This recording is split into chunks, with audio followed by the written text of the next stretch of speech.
Red light wouldn't mean it's on.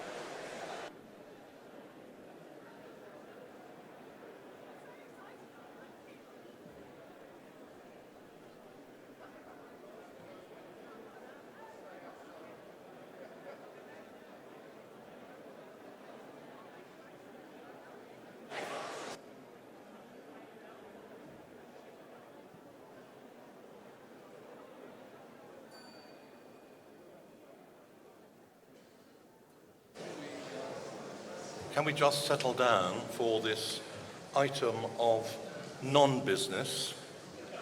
It says in the script after 3:15 there will be an opportunity for an informal update. Now, nobody told me that the dress code was informal.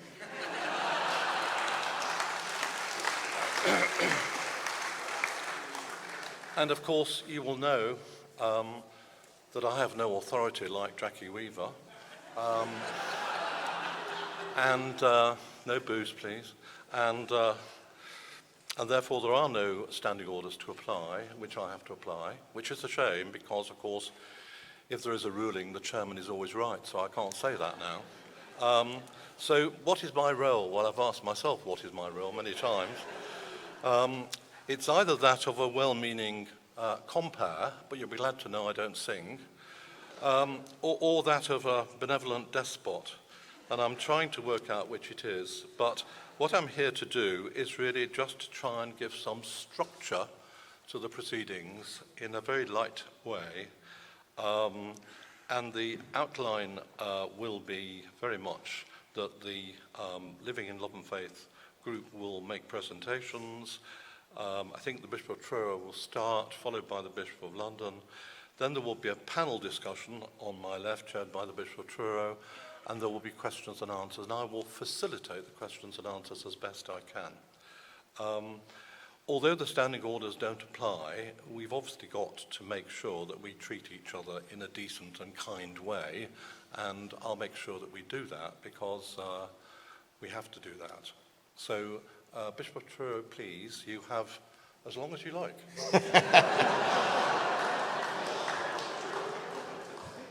Geoffrey, I'm sure I speak for us all that it gives us great reassurance to know that we are in your benevolent care through this time, and thank you very much indeed.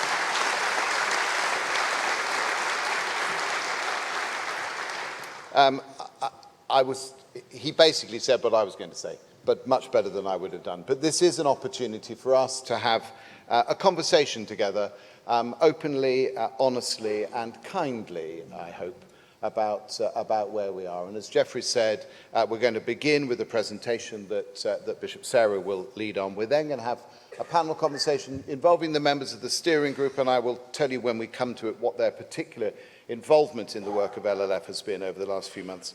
And then we are going to have questions from the floor, or as I say, I hope a continuing conversation from the floor. I will say this then, but I will say this now as well.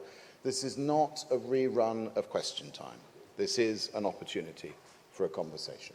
So, Sarah.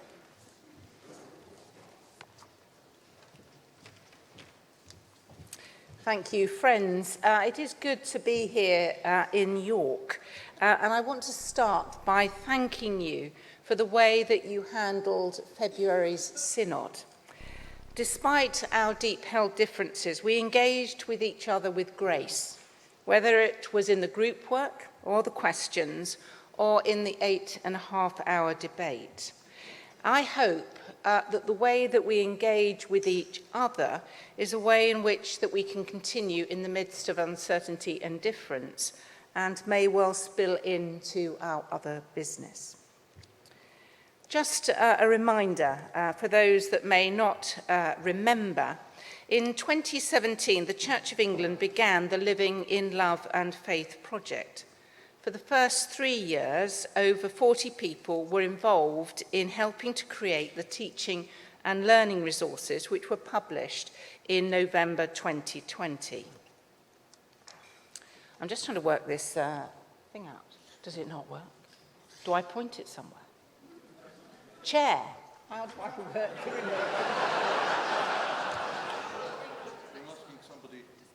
asking somebody who doesn't understand things anyway, so... Oh.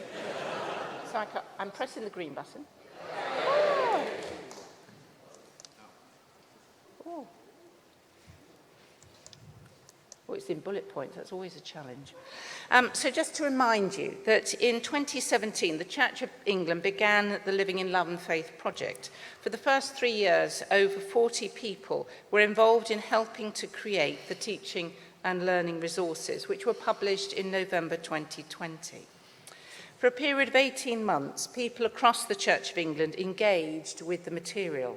Some offered creative responses, which some of you may recall were here a year ago. Some simply wrote to the LLF team. Over 6,000 people responded to a comprehensive questionnaire. All of these responses were gathered in the substantial report published in September 2020 called Listening with Love and Faith. The National House and College of Bishops, who had already studied the Living in Love and Faith material together, considered what we had learnt from the LLF resources, the church-wide engagement, from Scripture and the Church's tradition, as well as through prayer and worship. And the reason I remind you is that some people were surprised by February, but this process has been going on since 2017. And then, of course, in February, the House of Bishops proposed a way forward. That response related to identity, sexuality, relationships, and marriage. And I just remind us of that, because in the midst of our discussion, sometimes we miss those other areas which the LLF process have engaged with in such a rich way. Presenting the motion to General Synod in February, the House of Bishops recognised that there was profound disagreement which exists across the Church of England. It's disagreement that persists it persists within our church communities and in our churches, and also amongst the bishops of the Church of England. This has sometimes been characterised as a disagreement between those that take Scripture seriously and those that are swayed by the whims of culture.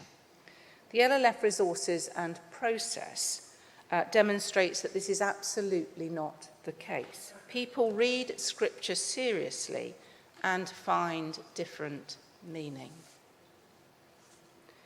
As bishops in the Church of England, we have been seeking the mind of Christ in the midst of the disagreement and also of uncertainty about same-sex relationships. The motion that was agreed endorsed the decision of the College and the House of Bishops not to propose a change of doctrine in marriage. It repented of the failure of the Church to be welcoming to LGBTQI people and the harm that they have experienced.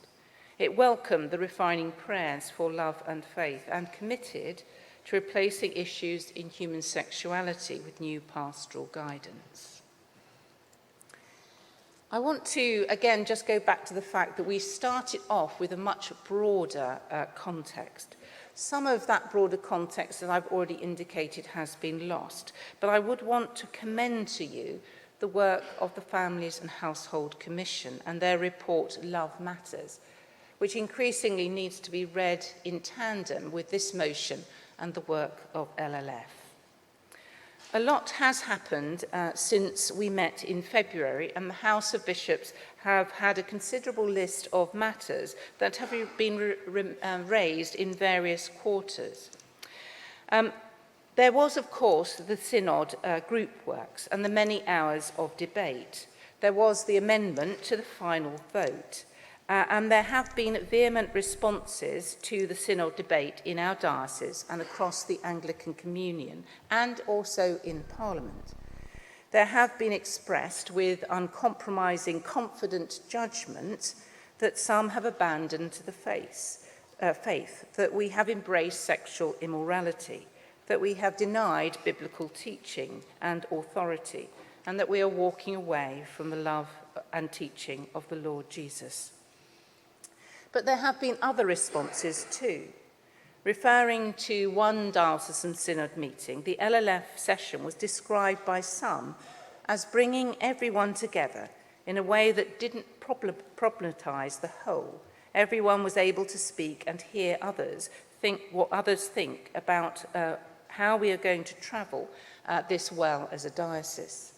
There have been letters of gratitude. For example, many people, lay and ordained, regular churchgoers, and those exploring their faith have told me that they are really happy with the progress these prayers make towards truly welcoming people into the church and helping more folks know the love of Christ.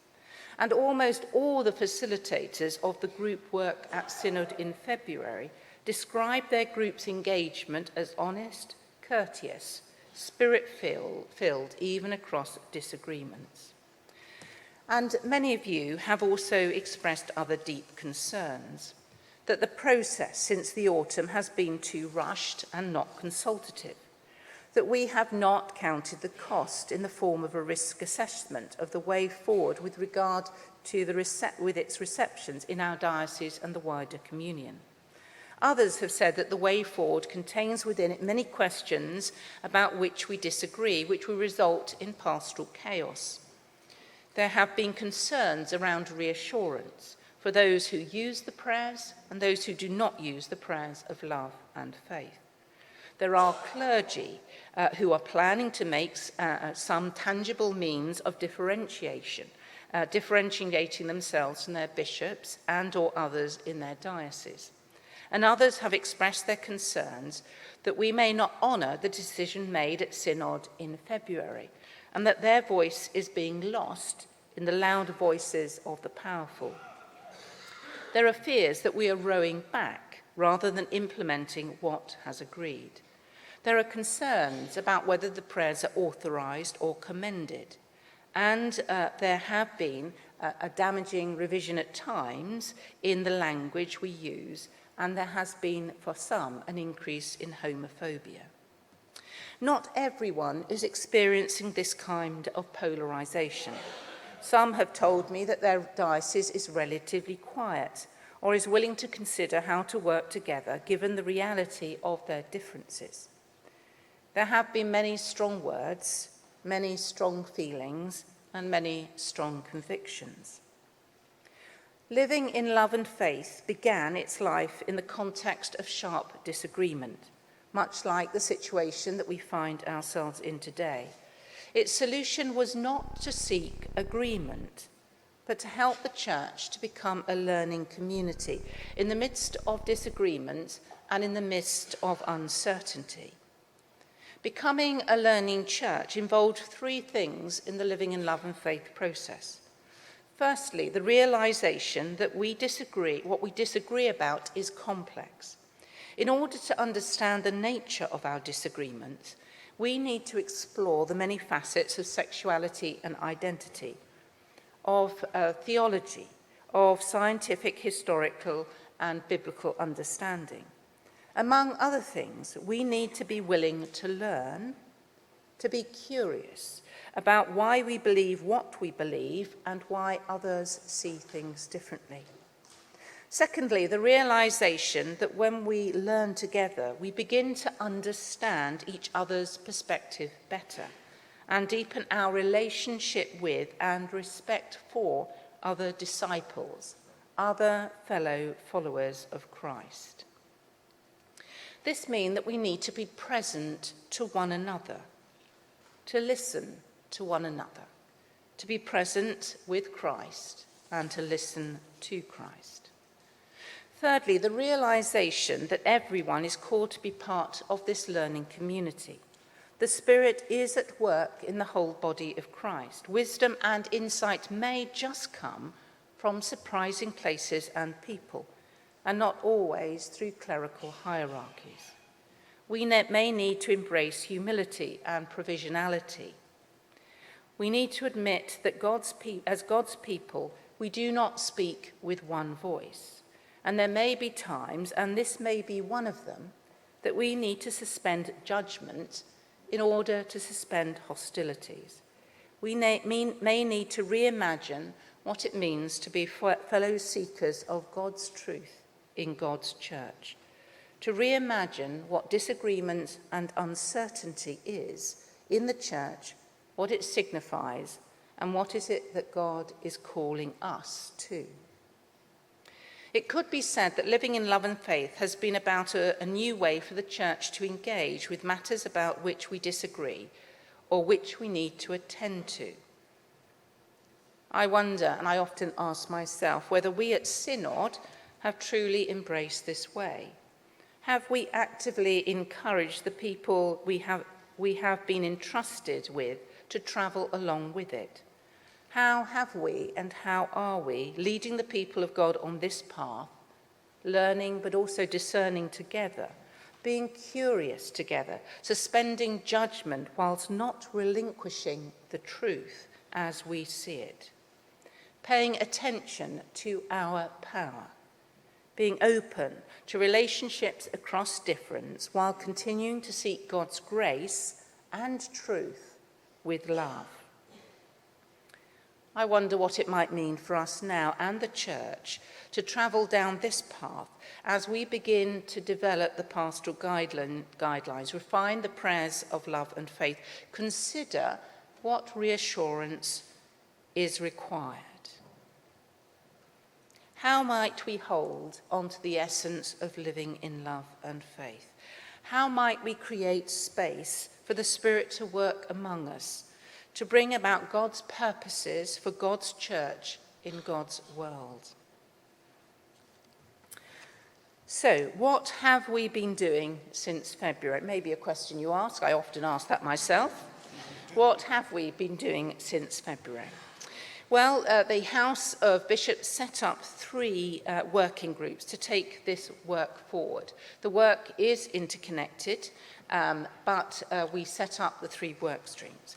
We aimed for those groups to be diverse but not representative.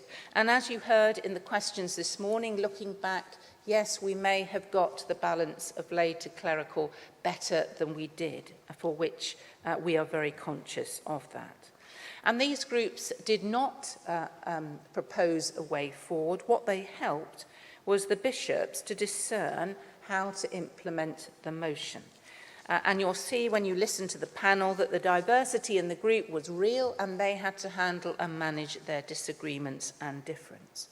So in terms of the prayers of love and faith, the group, the work stream around that, refined the current form of prayers with reference to the discussions at the College of Bishops and also the feedback from General Synod.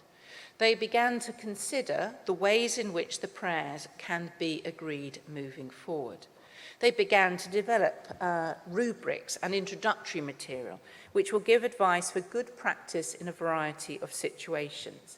And that's where it became very clear that they needed to work closely with the Pastoral Guidance Working Group to identify contexts in which the prayers may be used. The Pastoral Guidance Group began to identify what the pastoral guidance needed to contain in the light of the College of Bishops' work and also the feedback from the General Synod. It began to look at the nature of the structure, and that we touched on this morning, very different from issues, but also wider, containing different types of guidance. But we wanted to make sure it was also accessible, so they began to consider that. They also began to identify which order the different elements of the guidance needed to be developed, taking into account the ministerial vocations discernment cycle, as well as what is needed for November and what maybe could be developed beyond November.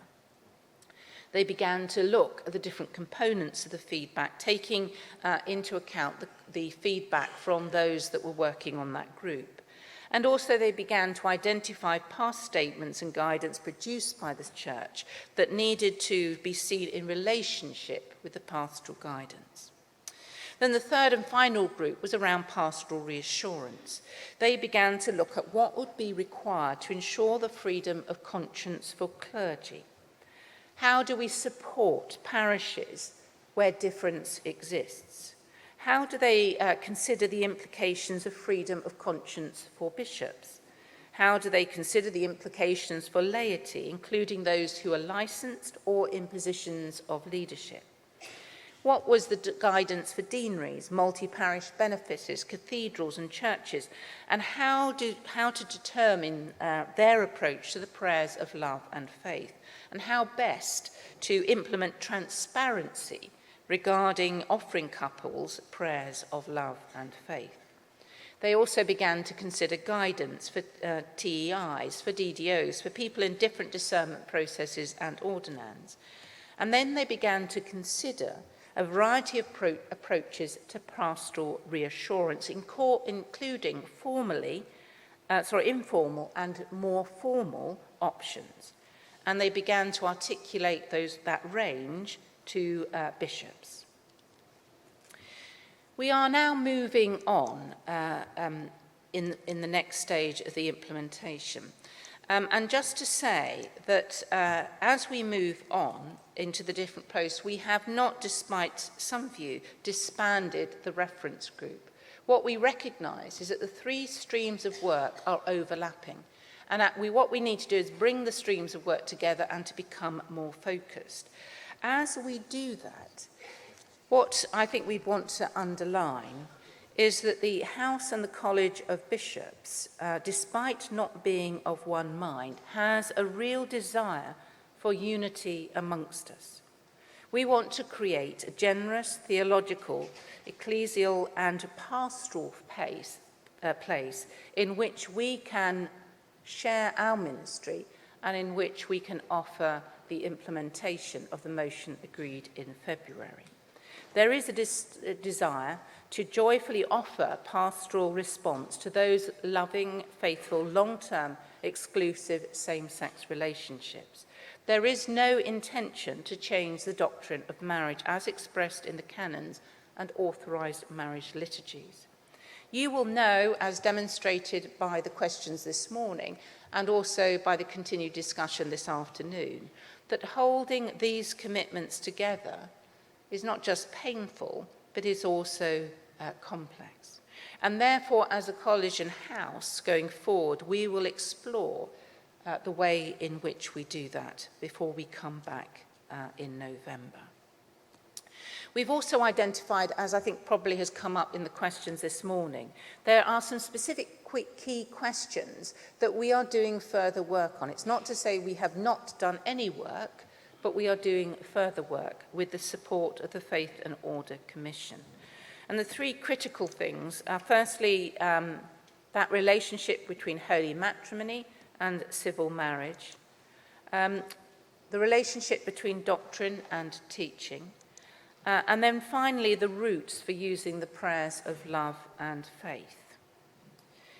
It is also fair to say that there are some other questions that come around this that you would have heard this morning. So, for example, questions around around the prayers for those who are related to covenanted relationships. There is further work going on that and further clarity that we are using. So, where are we now? Well, we are entering into this different phase. As I've said, we have disbanded the three implementation working groups, but we are continuing to use that group as a reference group. What we hope to do is, in terms of the pastoral guidance, is to use that group and maybe others from a wider group to draft what is required to take forward in terms of coming to November. In terms of the prayer and love and faith, we will continue to produce accompanying rubrics and also the introduction to the resources and how the prayers may be used. And also, we will continue to do further work on how we make those prayers available for use. And that touches on some of the discussions this morning in terms of commendation, authorization, Canon B2, Canon B42, Canon B5, and anything else that I've forgotten there. We also, in terms of the pastoral reassurance, are going to look about how we can develop ways for offering pastoral reassurance. That includes the discussions around the best ways for the prayers and love and faith that are brought into use, but it also recognises that there are those that are asking for more formal reassurance as we move forward. In terms of doing that, we will be using the members of the reference group at FAOC and also others that will join us. And the work, how we will do that is either editing through email correspondence or through bringing together very focused task and finish groups that literally come together to do a task and then fall away. And in both of those examples I've given, it isn't for those groups to agree, it is for those groups to bring further information to the College and the House of Bishops as they meet over the September, October, and then bringing the papers for the November Synod. The other piece we will do is to do further engagement, so not just with the Faith and Order Commission as we're ongoing, but also with wider stakeholders. So over the summer, we will engage with stakeholders group to listen to their hopes, concerns and fears, but also to be able to talk to them about where we've got to at that point. And finally, around this where we are now, is that we've talked about the pastoral consultative group in the past. And so something around how we see the timeline going forward. This is, I keep saying to this and people sigh, but it is true that issues related to sexuality, to relationships, to marriage, this doesn't stop in November, because it doesn't stop for us. And therefore there will be clear ways in which implementation will be carried by parts of, for example, the NCIs going forward, like the ministry division. But one of the groups will be the Pastoral Consultative Committee, which you will have seen in previous papers. So that is a new group that will need to be established. And so we will look to establishing that. And I hope that in November, as we bring the proposals for implementing the motion that was agreed in February, there will not only be the prayers of love and faith, the pastoral guidance and pastoral reassurance, that we will bring something around what does that look like going forward. The other final piece just to say is that when we come to questions, in reality, if you ask, well, what has the House of Bishops agreed? The reality is that what we've agreed is that we will bring together proposals in November. So there is, in a sense, nothing is agreed in that way. So what we can't do is say to you as we discuss what is agreed. What we will talk about are some of those areas that we have been reflecting on and considering. But in November, we will bring our response to implement the motion as agreed in the February Synod.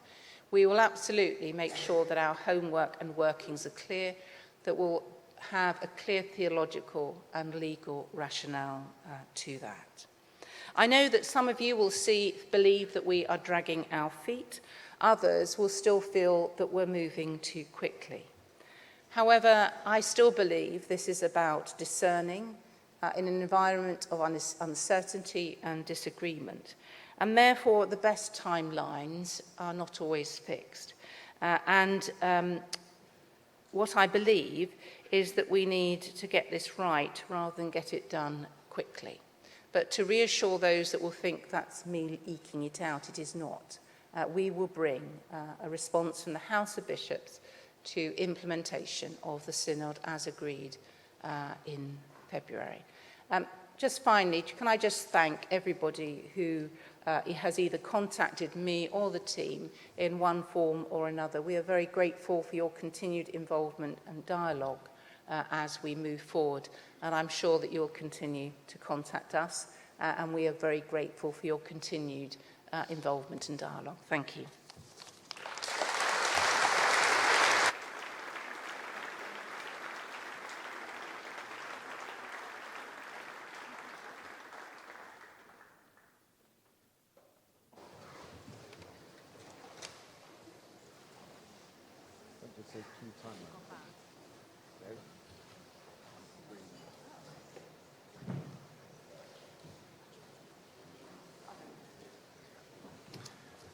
So thank you, Sarah, very much indeed. We're going to move on to our panel conversation, and after we've had a conversation on the panel, we are going to have the opportunity for some questions. So I'm going to channel my in a chat show host at this point, though it's not exactly well positioned with these good people a very long way away from me. So what I hope we can do in this next section is to reflect on the progress that's been made by the working groups, to share some of their hopes for the future, to reflect candidly on some of the complexities of the work that they've done, being open and honest about the difficulties of trying to hold people together with very different views on this issue, and to be transparent as well about the way in which this has been personally challenging for people. So let me introduce the panel. As Sarah said, we have been in 3 work streams, and the pastoral guidance group has been co-chaired by Bishop Debbie Sellin and Bishop Sam Cawley, who are over there together. Prayers of Love and Faith, the work on the prayers and love and faith, I'm trying to avoid using the word liturgical, has been co-chaired by Bishop Rosemary Mallet and Bishop Michael Ipgrave, and the work on pastoral reassurance has been co-chaired by Bishop Andrew Watson and Bishop Jackie Searle. Jackie, unfortunately, can't be with us. They are also joined by Mark Rowe, Bishop of Berwick, who has been, along with Mark Betson and Georgie Morgan behind me, have been facilitating and supporting all the work of the steering group. So these good people over there, and Sarah and I, constitute the steering group who've been taking this work forward. So let me just, what else do I need to say about this? I think it does need to be said. This has been hard and in some cases difficult work for these groups to do in trying to give expression to the resolution that this synod passed in February. And there is, of course, diversity of view amongst the steering group, as there was amongst the working groups, as indeed there is amongst the bishops, as indeed there is amongst the wider church. It is that diversity of view, but also our commitment to walk together that actually makes this difficult. If we cared only for one of those things, this work might be a lot simpler, but we care for both. So let me dive in deep and start with this question. Could you talk about some of the complexities and challenges that you have faced? And perhaps if we could start with Michael and Rosemary, if you don't mind. At least it gets you out of the way. Thank you very much. As you said, our group has been diverse. We've been facing some interesting challenges, but I think it's right to say that in terms of the difficulty of the working groups, we're probably starting at the shallow end of the pool here. Much to the, we've been a little bit smug that we have had a good head start in that we had a text, which of course has been continuously revised, but we did inherit a text of the prayers of love and faith, which came to Synod in February. We also inherited from Synod some large buckets full of yellow post-it notes with your comments on those prayers. So part of our work stream has been to digest, we don't digest post-it notes, but digest the contents of the post-it notes, collate those, and see what the prayers of love and faith in terms of the text, what refinements would be appropriate in light of that. We're also been aware that the prayers of love and faith are not just texts. They would be enacted. So we're thinking about the notes and the rubrics that accompany them, that is ongoing work. And we've also had another distinct part of our work around the way in which these prayers might be either commended or authorised. I'm going to ask my co-chair, Bishop Rosemary, to talk about that one. If you don't mind. Thank you so much, Rosemary. I wasn't going to talk about that at all. I thought the lawyers did that part. No, I was going to say that some of the challenge has been the speed at which this work has had to be undertaken, which has meant that we've had to work by email. And I think for many in the group found it difficult if they couldn't come to the face-to-face meetings, then perhaps people felt that perhaps their views weren't always being picked up on. And I have to say that the last meeting we had, where we had more people present, was really an excellent meeting. So one of the things I think Sarah mentioned about when you are able to journey together, to work together, and to be together, actually what we found is that despite the differences of perspectives and opinions on the issues that are being raised, on how the prayers are to be used, commended, authorized, on the wordings, we actually were able to have good conversations and concord in the group. And that was really important, because I think, people would feel, but there's nothing about smug about it. It's been challenging, but the important thing has been about working together and walking together. And I think that working together in partnership has enabled us to come up with a revised draft, which has listened to Synod, has listened to the comments from all the bishops, has integrated those, and as best as we can has reflected that. With regard to authorization or commendation, we have spoken deeply about that. There have been comments here in terms of the questions, and we're still working through that and journeying through that. And obviously, that will come to our conversations again in November. But as we do that, we'll be working very much with our legal team, and also we'll be working to ensure that whatever risks assessment needs to be taken on any part of however we authorize it or commend it, that's going to be part of what we do before we make any decision. Thank you, Rosemary, very much indeed. Can I pass over to Andrew to talk something about the complexities and challenges that you faced in the work of pastoral reassurance? Yes, thank you. We had quite a big brief, really, to look at pastoral reassurance, both to individual clergy, to churches dealing with issues of this kind, and how you have the discussion in most of our churches, which, let's face it, aren't monochrome in this area, and really needing to have those discussions. And also, I think one of the struggles has been, and this is something that Debbie and Sam have been quite relentless in pushing for, has been that sense of actually what level of change are we making? And I think that's been a really tricky one for us, because if we, in a way, take a relatively conservative view of what was decided in February's Synod, then the reassurance that says we will find ways where you can use these prayers or you can't use those prayers, and we will support either, is relatively straightforward.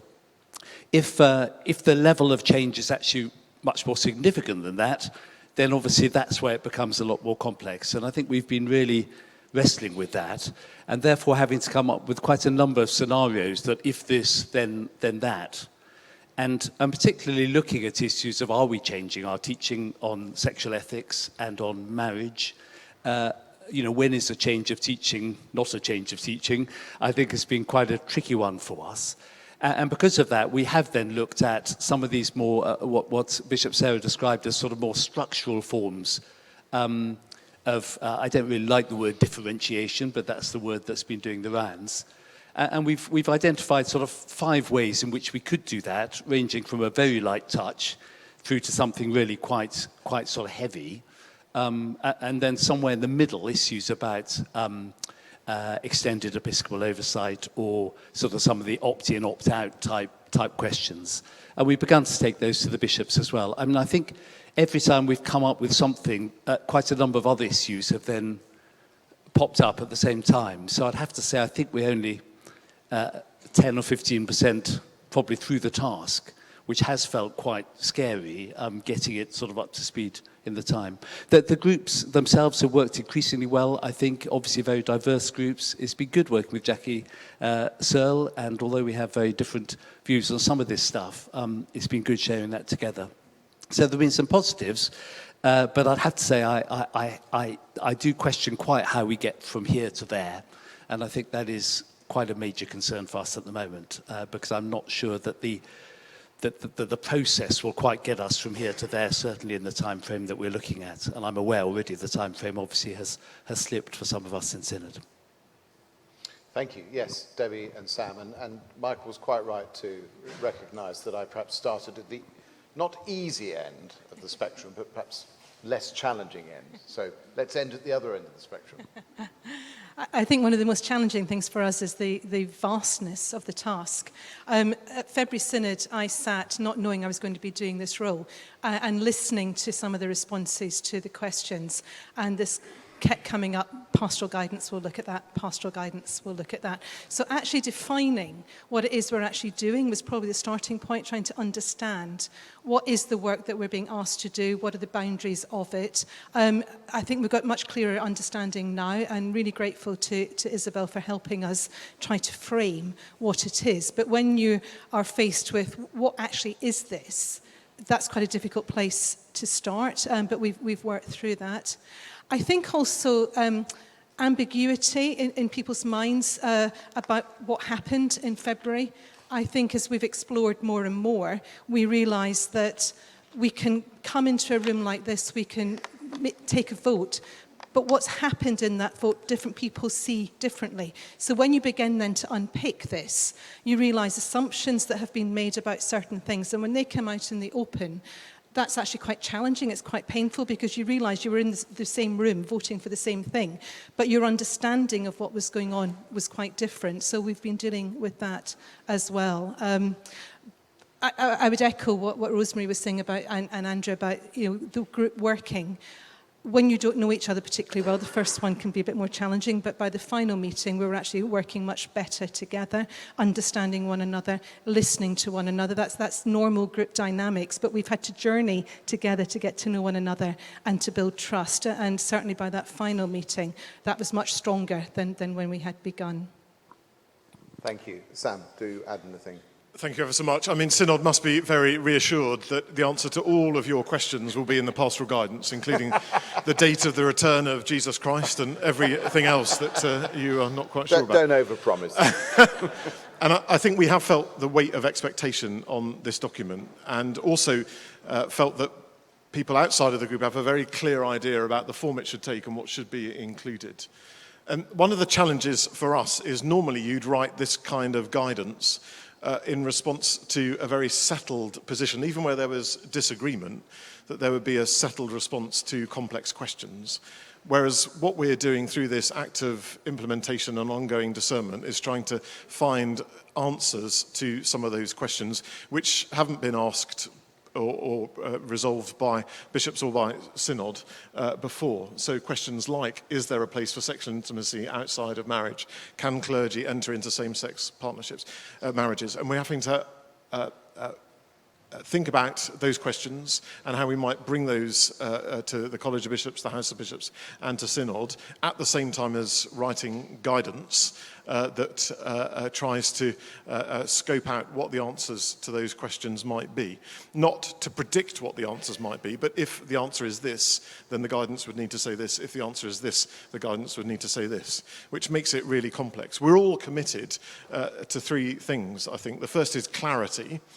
The guidance has to be clear because good pastoral care is rooted in clarity, and not clarity just for ourselves, but also my concern as the Bishop oversees discernment for the Discernment Working Group, part of Ministry Council, is at the back of my mind always, I have, how is this going to land for a potential ordinand thinking through whether they might have a vocation, let alone a layperson considering ministry.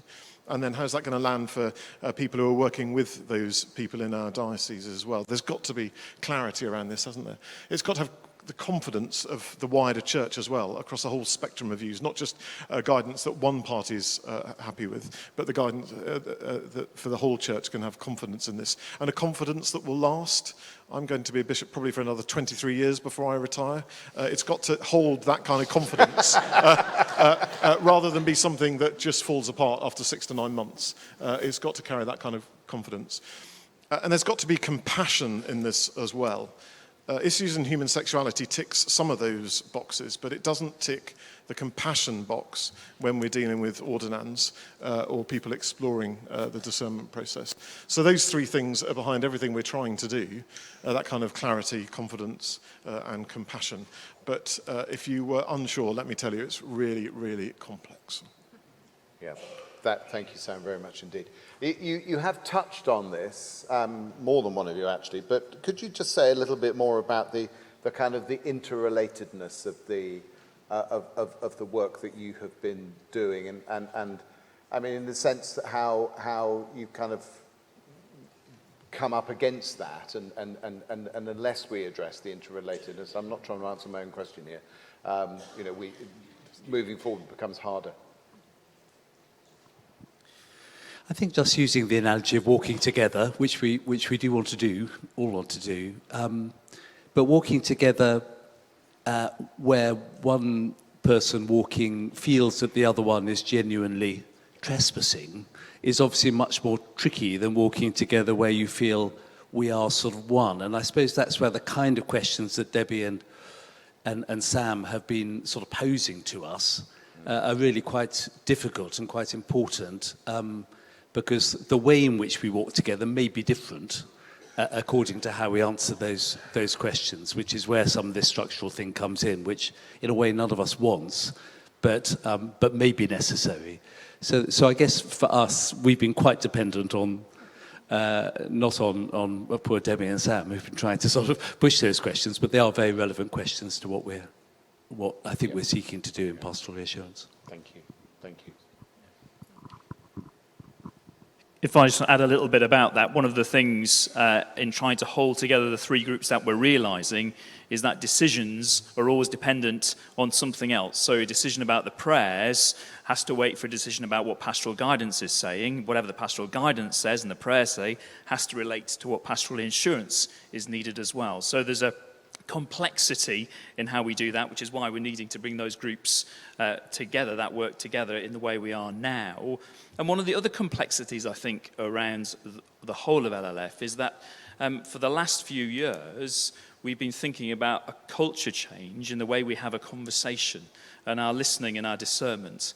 And the other complexity is what happens when that discernment and that hopeful change of culture meets the reality of having to be implemented and go through the structures that we have as a church. So there's a whole level of different complexities that we're working through. And if we are walking together, I think in our steering group, some of us are walking over the hills right at the front somewhere, and some of us are still stuck in the bog somewhere else. So we're all stretched out in some ways, but trying to make sure we keep each other in view, and we make sure that our work relates, and we continue to relate well to one another. Thank you. Thank you. And I think that point about the interrelatedness of the work and of the people is a really important one. I want to finish with a couple of questions that I hope are more hopeful. Where are you finding hope in this work, if indeed you are? And do be candid in your answers. I think I'm finding hope in the same way that I'm finding hope in the diocese, is about people who want to understand one another. So in gatherings I've had in your new diocese, Philip, really positive occasions where people want to say, I truly want to understand someone else's opinion. I've seen that in our group, and I've seen it over lunch, over coffee, of people actually saying, I really want to understand what it would be like to be in your shoes. Talk to me and tell me. And I think that's hugely encouraging, because we may not change our own theological understanding, but to have actually travelled with somebody and understood what's going on for them. And I think the more of that happens, the fruits of some of this exercise will actually land in other areas of our church life too. Thank you. It's really helpful. Thank you. Yeah, I think I'd really concur with that. And certainly my experience of churches that have done the LLF course and so on is so often actually those open conversations have been incredibly helpful, just as I think in February's Synod when we met together in smaller groups. Actually, they are deep and profound encounters. I think the tricky thing is always when you have to make the gear change into, well, does that mean a change of policy or a change of teaching or whatever? And I think there was always going to be a difficult gear change to make. But as far as possible, recognizing that listening to one another and so on, and recognizing each other as brothers and sisters in Christ is extraordinarily important. And I think for me that part of the process, was really helpful, and this part is much more challenging. Yeah, thank you. Thank you. Hope. I was just going to say that we talk a lot about walking together, and we talk a lot. And I think the key thing is that we have to walk the talk seriously. And I think that out there, people have started to believe that in what can be, for some people, small steps, just in terms of saying the apology, there are just some ways in which people have heard the church start to walk that talk of love and inclusion. And so for me, for the conversations I have where people say, I feel I've been listened to, I feel I've been listened to, that begins to say that we are walking the ways in which we have been talking. Thank you. So one last question before we turn to questions from the floor. What do you, more specifically, what do you hope for looking forward to November and beyond? Thank you, Michael. I found myself in the embarrassing position of holding the microphone and having to say I should be on sabbatical in November. So.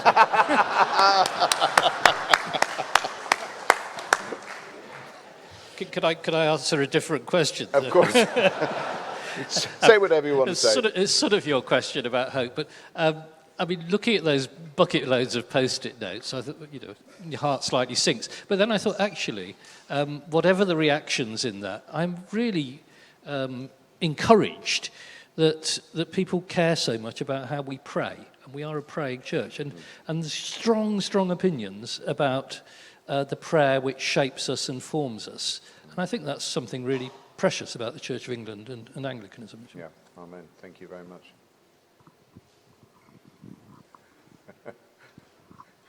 We're playing past the microphone. No, we're not. Yeah. I suppose my hope is that we will continue with the grace. So we have to recognise that the response that we bring to implementing the Synod motion will again cause anxiety for a lot of people. And I do think that my hope is that we would continue in a graceful relationship with each other, recognising Christ at work in each other. Thank you all very much indeed. So let's turn to questions from the floor, and I will hand over to the chair, who will take us forward. To the compare. The compare. The compare, yes. So can we take? Sorry. Can you hear me now? Even I can hear me now. So we turn to questions, which we'll take in groups of 3. And the panel will determine who's going to answer them. But it would obviously be helpful, although we're not in synodical mode, for you to give your name, your synod number, and your diocese, so we can at least know who you are. So,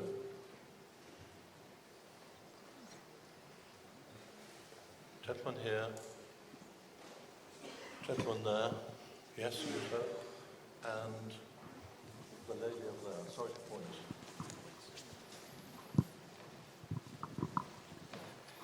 Adrian Greenwood, Southwark 415. This morning, Synod gave final approval to amending Canon 43. One of the provisions of that canon raises the age at which a person can get married in church from the age of 16 to the age of 18. The reason for this was to bring the church law in line with civil law in this regard. What this change has opened up is a gap of 2 years in a young person's life between the age of consent for sexual intercourse, which is 16, and the age at which a couple can get married, which is 18. Given the Church's clear teaching that sexual intercourse should only take place within Christian marriage, will additional teaching material and pastoral resources be made available to youth ministers and youth workers, as well as to 16 and 17-year-olds and their parents, on the Christian ethics of sex and marriage in the context of a safer church? Thank you.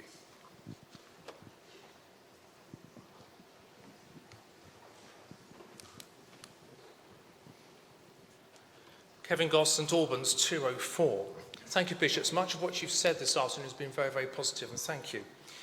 Last February's vote apologised for the Church's treatment of LGBTQI plus people, gave positive recognition and affirmation of the evidential and God-given joy in their lives and loves, and gave hope to many ordinary people in our nation that the Church actually believes the gospel of love, of God's unconditional love.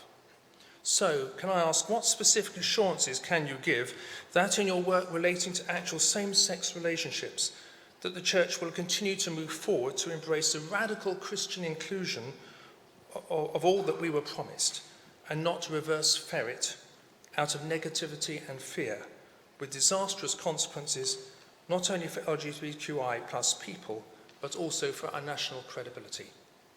Thank you.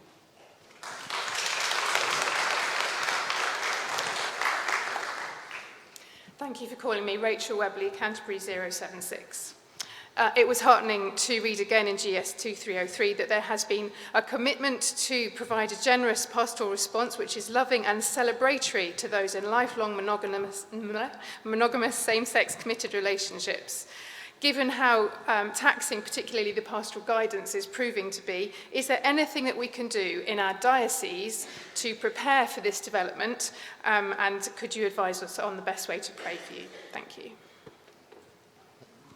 Thank you very much indeed. Should we let's take those in reverse order, and let's start with the first one. What might we do in our diocese to address that issue? Someone brave and bold. Sarah, you're brave and bold. I've got the mic, so I'll go first, then pass to Sam, I think. So I'm going to take the two last ones together, actually, Okay, I think. So we have spent some time at the last College of Bishops asking ourselves the question, how do we understand what an apology really looks like? So we didn't pretend to know what it looked like, but how do we know what it looks like? Because actually, if you apologise and do nothing, it's not an apology. And so we didn't have an answer, but certainly the College of Bishops have begun to challenge ourselves to that. In terms of just going, so I think that's the first thing. Then going on to the second one, and for me that's partly linked. So we have in the London diocese, because of LLF, established an LGBTQI pastoral advisory group. And so for me, part of what the apology looks, but also part of how do we respond as a diocese, in a sense, regardless of your theological position, how do we respond in that pastoral, joyful way is something that I have put to the LGBTQI advisory group, because in a sense they're the people to ask to advise the college in London. So I think that's something, and we do need to spend some time thinking, for example, what does good pastoral care look like in any of our churches for LGBTQI people? Thank you. No, sure can. So pray would be the biggest thing you can do for us. Pray for space and time and clarity of thought and all of those things, which I'm sure you're doing anyway. I think two more things from me in response to all of those questions. One is this is about people, not problems. These are people who are fearfully and wonderfully made in the image of God and part of our church, or not yet members of our church, and somehow that everything we say and write will reflect that we recognise people's humanity. And that there would be joy in this as well. We've got something to say that's positive about sex and sexual relationships. I did 20 years of youth work up until 2019, summer residentials, all of that kind of stuff, and trying to present this as something that's positive rather than, again, a problem. And so somehow that in and through all of this, with all of the complexity that you all know full well, that somehow there would be joy in this and a recognition of people's personhood. Thank you. And Debbie, please. just on that final question, I think this is about how we learn together.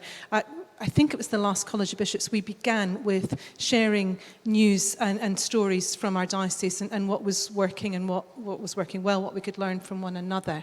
And there's a sense in which, how do we prepare, how do we equip? We need to learn together, and I think there is something about learning from one another, not reinventing the wheel.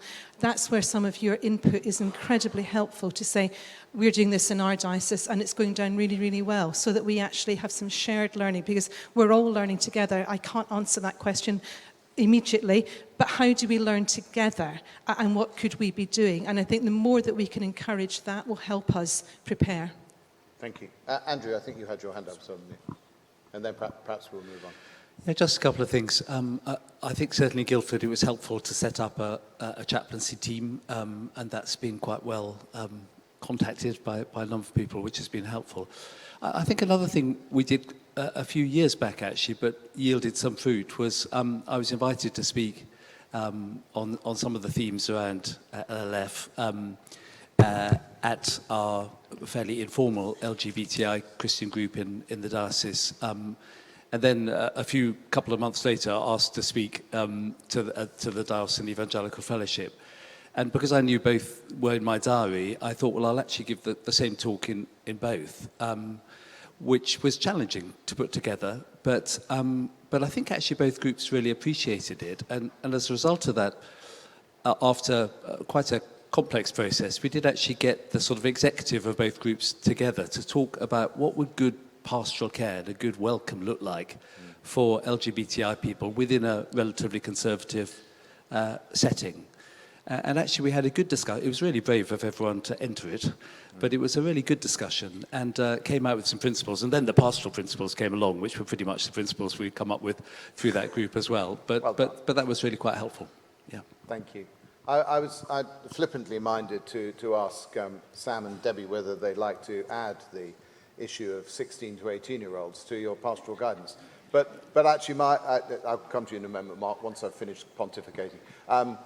It does seem to me that one of the things that we could do, I don't think we really have the mechanism as a church going forward for addressing these ongoing questions of pastoral theology and practical ethics. And my hope coming out of LLF is that we might find the mechanism to do that, because I think the honest answer to Adrian's question is we don't have the mechanism at the moment to do that, and I think we should do. Mark, please. I was going to say something similar, but I think one of the things I discovered as a vicar when I set up a pastoral care team was that it seemed that everybody else in the church stopped doing pastoral care because they thought they'd leave it to the team. And one of the things I think we're often in danger of doing is putting every bit of pastoral advice and wisdom and need onto our pastoral guidance colleagues to solve. So it's not just that, but it is how we work in partnership, how we work together, and clearly we need to take we need to work together with education and with others in how we respond to those questions. But our pastoral guidance team are brilliant, but they can't answer everything, although they're giving it a pretty good go.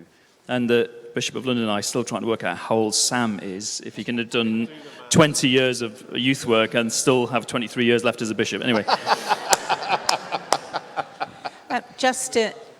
Just picking up the bit about the education and the 16 and 18, of course, in the proposals that did go to Synod in February, there was a section that spoke about our schools work, and there were some questions on our questions that related to a similar thing.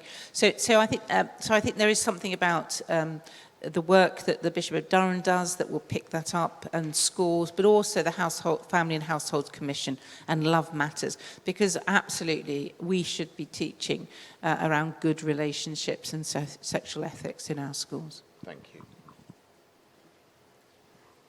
So 3 more questions. Ian Paul, the lady there, and the lady in the green dress. Sorry.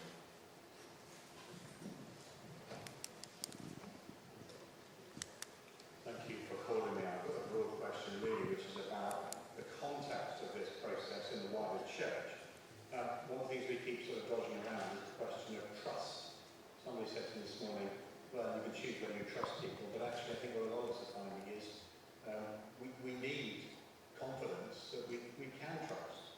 And I suppose my question is, how do we rebuild trust? How do we rebuild trust when the House of Bishops are constantly meeting in secret, contrary to other houses here? How do we rebuild trust when we're told, oh, formal prayers that are being commended are not liturgy, and then we get a slip of a tongue saying, well, liturgy, oh, sorry, I shouldn't say that. How do we rebuild trust? How do we rebuild trust when we're told, pay attention to power, and then we're now told that, oh, these things are going to bypass Synod and they're going to be commended by the archbishops, the greatest possible concentration of power? How do we rebuild trust when we're told on the board here, we want to approach something which is in a celebratory way, which is clearly contrary to the doctrine of the church, all but while upholding the doctrine of the church at the same time?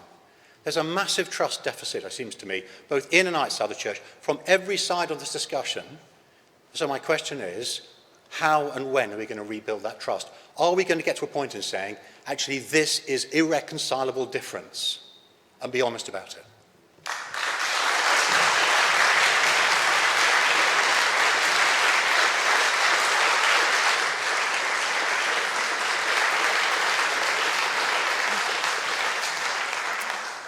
Amanda Robbie, Lichfield 339. There's been a great recognition of how hugely complex this work is, and I would like to ask a sort of much more precise question, is what is the staffing commitment to this work in terms of bishops' time, laity time, volunteering time, staffing time, and full-time equivalent posts? And so how many people, how long, what is the actual commitment in terms of time and staff? Thank you. Sandy Turner, Chelmsford 275. Firstly, thank you. Who would do your job? I don't know, but thank you very much. So my question is about lay people. I noticed there was something up there about lay people on the screen, but mainly it seemed to be people who have a position, so maybe me as a PCC member. But my question is broader. What work will be done, or can work be done, to mitigate distress caused to congregations who may find themselves in a service where maybe the prayers are being said, but they didn't know in advance, and they say amen, and you can't say amen to prayers you don't agree with, or that in conscience you don't agree with.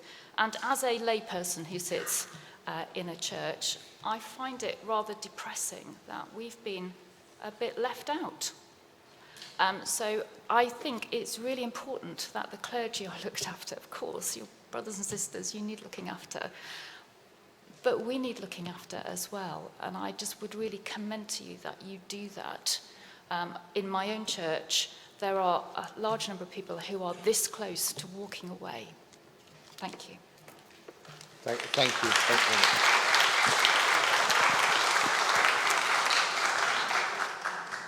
you. Thank you very much. Could we start with this staffing commitment thing? Perhaps go to Mark, if you'd like just to deal with that. Yeah, I can deal with it in one way. So in terms of the core staff team which are facilitating the work of the steering group, that's myself, kindly given 2 days a week by my diocese to do that to this point, but also with Mark and Georgie being able to be seconded to this work. They're pretty much just about doing this full time from now. Someone will desperately shake their head. Is that about right? More or less. At least full time. At least full time on that. But then there's obviously a whole host of other people, not least my colleagues on the stage who are giving time to it, but also we're taking advice and working with a whole range of other people, including Isabel Hamley, who's giving significant time to this, as well as Malcolm Brown and others from the different parts of the NCIs where it's relevant. So it's a whole team of people giving of their time. But exclusively with LLF, it's that core team working with it. Thank you very much. Let's turn to this question about the potential pain within congregations. That, really important pastoral question. Rosemary, do you want to deal with that? Oh no, Michael does apparently. Thank you, sister. Thank you for asking about. I think the theme of lay involvement in the prayers is a really important one, or lay abstention or non-involvement in the prayers. And one thing which has not always been picked up is that at least in their present draft form, the prayers do refer to the minister, who may be ordained but may also be a lay person. I mean, that might be something that we want to think further about in the prayers group, and of course it may be something that we want some pastoral guidance on as well. But I think what is really important is that there are clear and well-managed and sensitive conversations in the church at the local level about what is going on. I mean, I think that's true in all sorts of issues, but the pain, it seems to be, comes where that clarity is not present. The prayers of love and faith in their present form are a suite of resources, so there's a whole variety of elements that might or might not be used, and they might or might not be used in a whole set of different circumstances. Sometimes it might be in public worship, but it might also be in a more intimate pastoral setting. But I just think those things need talking through to get as much clarity of understanding to avoid the kind of pain that you've mentioned. Thank you very much indeed. And Sarah, do you want to deal with the trust question? Yeah, just I suppose just a couple of things really, because in a sense they're both linked, lay and trust. I mean, of course, this has been going on since 2017, so this isn't a process that has suddenly been sprung on people.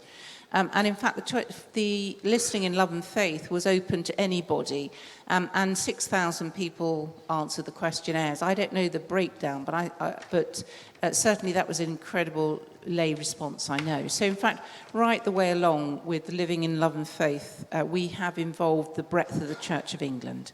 And I know congregations, lay people, because they've spoken to me about their involvement. So we have, I think, involved lay people along. There is no doubt, in terms of the 3 work streams, I put my hand up about that, and we'll alter it. But right from the beginning, this was about trying to do something in slightly a different way, which was involving the breadth. And right the way through, we have tried to engage Synod. So Synod knows the involvement in what we have been doing. And certainly in February, there was a good time given to Synod, but also looking back, even the July last year, good time was taken to it. So we have given time. Trust is an odd thing, really. It can be easily lost, hard gain.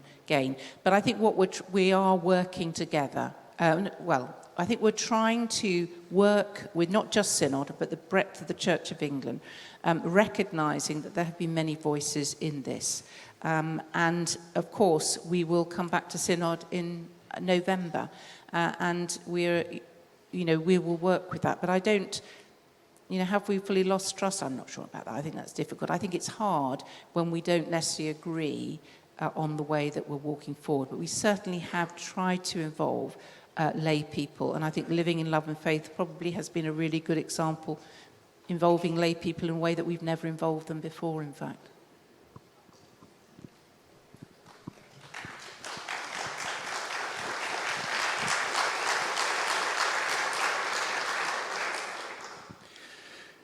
I think it's absolutely fair enough that the House of Bishops and other bodies should be able to meet in private. I wouldn't take that everything has to be sort of shared with everyone. I think the tricky question is what happens when something does come in November, and what is the proper route there? And certainly, speaking with my governance hat on, there is something about bishops in Synod which is extraordinarily important, and we obviously do need to have that discussion about actually how that's best done at that stage. My own views are public on that now, unwittingly, but public, as they are of quite a number of others, about exactly what canonical route we take, but we'll need to discuss that, among other things, over the coming months.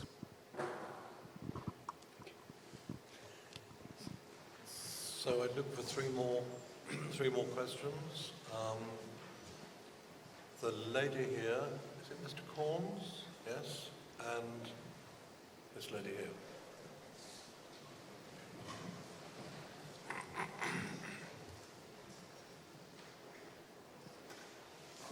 Vicky Brett, Peterborough 382. In light of all the calls for openness and transparency, could I just ask what the rationale for cutting the live feed was? For what?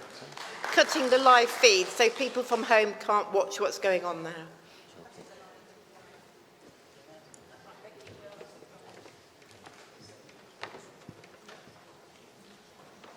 Andrew Corns, Chichester 94. I suspect that almost everybody here will be really grateful for the commitment to clarity in the pastoral guidance and longevity, standing the test of time. My question relates to both adequacy and timetable. So issues in human sexuality dealt, I think, almost entirely with homosexual relationships. In February, in a very helpful, I thought, sort of offer, the House of Bishops was saying that you also want to bring before us teaching on singleness, celibacy, chastity, friendship, community, family, and household. And today we've heard about transgender and intersex, for example. When the convocations of Canterbury and York came together just for, I forget how long it was, an hour and a half Zoom, we came up with 169 questions that we wanted answered. We've heard that it's not going to be a book, it's going to be a document. And so my question is it really going to be adequate? That's the adequacy part of my question. The timetable part is, we've 4 months from now until November. Bishop Andrew has told us that he's only 10 to 15% of the way through. Appreciate that many people here are longing for closure on this. But are we not in danger yet again of rushing ahead and producing something which will not pass the test of time?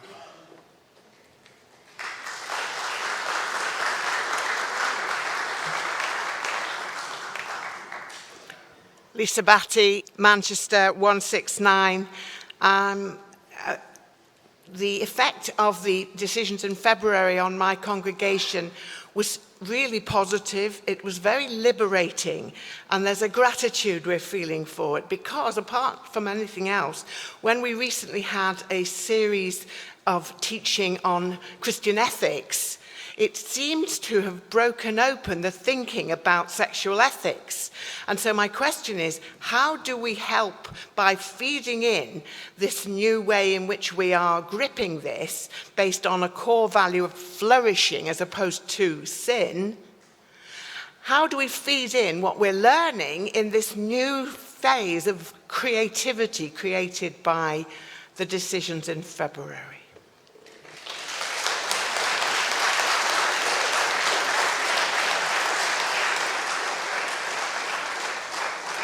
Can I just say to Vicky Brett that we are inquiring why the live feed has come to an end.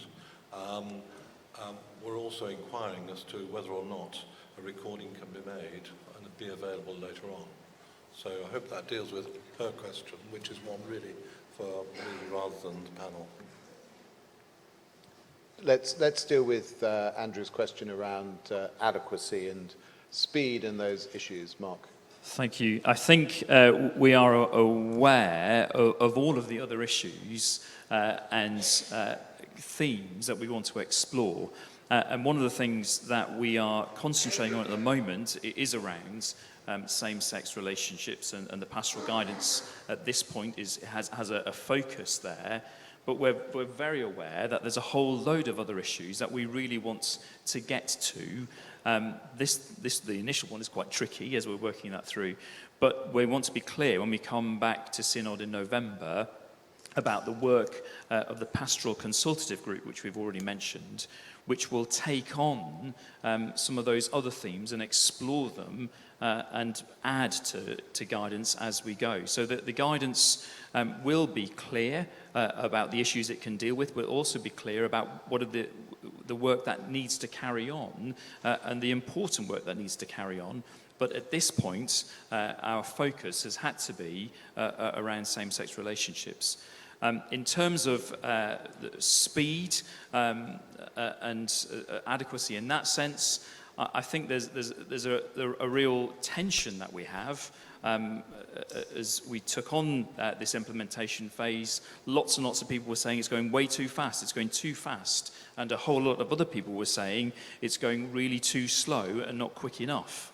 And so somewhere in that, we're trying to negotiate that space. But we want to bring stuff that is ready for Synod and that will stand up to scrutiny from Synod. So that will be the test in November, what we get to bring back to Synod.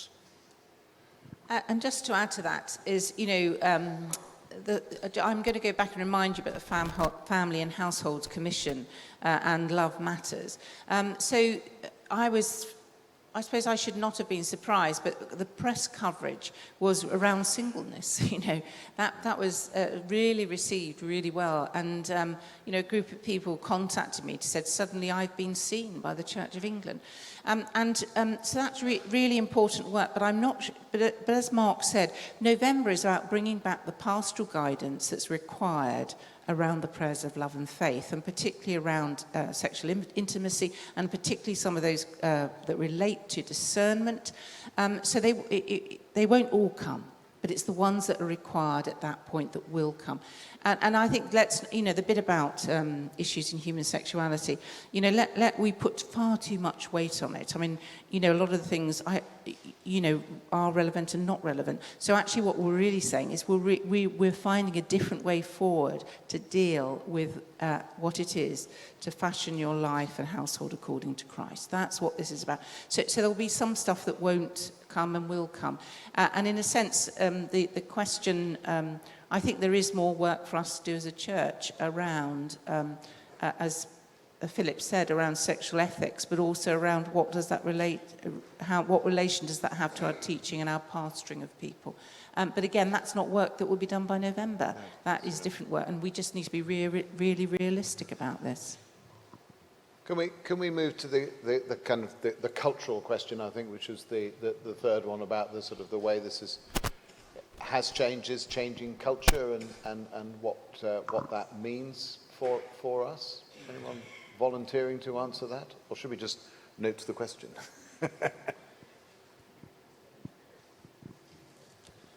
I think it's a really good question. I think the LLF course has opened up conversations in many congregations, which I think have often been quite positive. People being able to talk about things that they never talked about before in congregational life. I don't think we lose that. And I know that some people found that very difficult, but I think that's overall been a positive experience. And I think within some more conservative circles, recognising goods in long-term same-sex relationships and that can be and should be affirmed, and that's been a positive. And I think as well, people being able to say that I'm gay and I'm a Christian within some of those circles.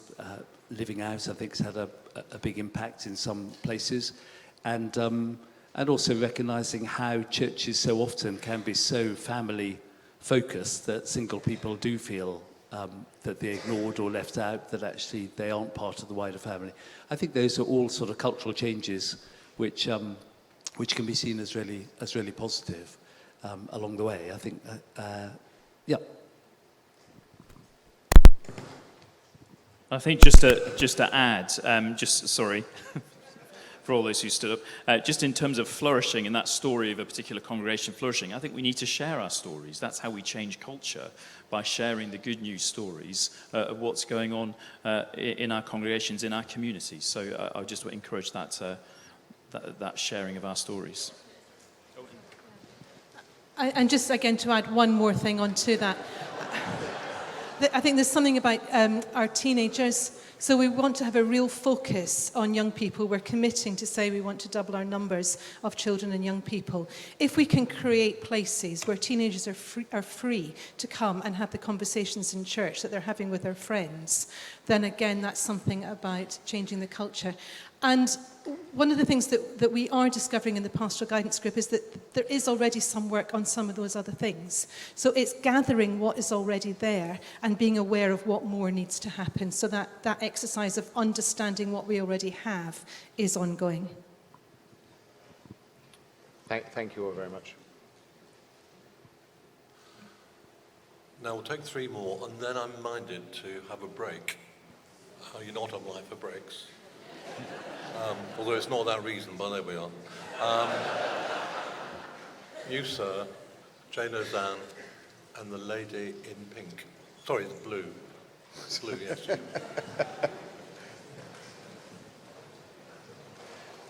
Charlie Screen, London 164. I don't know if we have to declare interest in this no standing order world, but I was on the working groups in the autumn and on one of the implementation groups. I'm particularly grateful to see the 3 key questions for the Faith and Order Commission, and very grateful that that work's being handed to them. But now 4 of the bishops on the platform have all identified this question of whether sexual intimacy outside of heterosexual marriage, in the new Church of England we're going to be in, is that going to be holy or is it going to be sinful? And my reflection on the implementation groups is not actually about the speed or about whether we all met together. It is impossible to make progress without the answer to that question. And I think probably all of Synod will be very sympathetic to the College and the House of Bishops finding it very difficult to answer that. We have the same disagreements. But I guess, why is that not being referred to FEOC as well? And how and when will we have an answer to that question, please?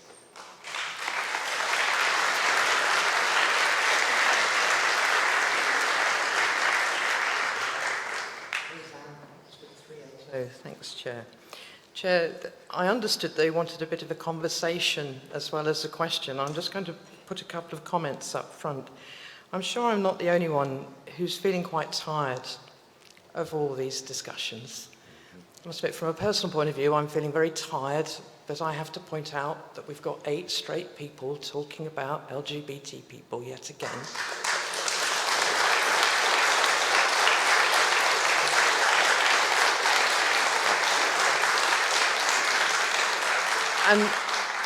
And if I may, dear friends who've just clapped me, thank you, but we use clapping as a football match for different sides, don't we? And I'm tired of that too.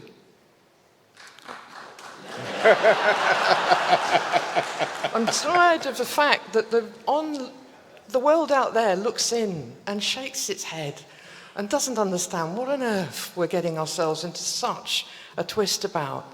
People like me exist. We're not going anywhere.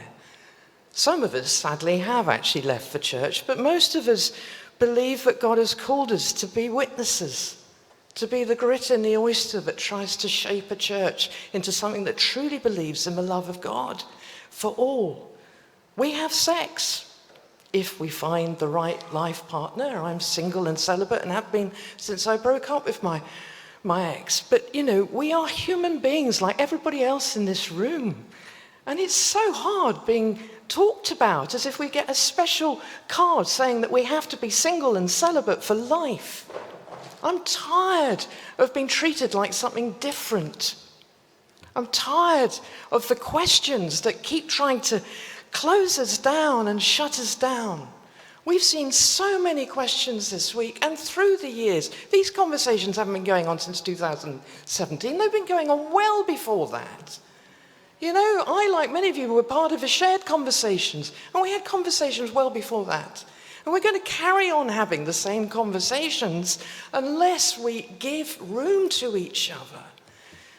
Dear Conservative friends, you can't force me to believe something I don't believe.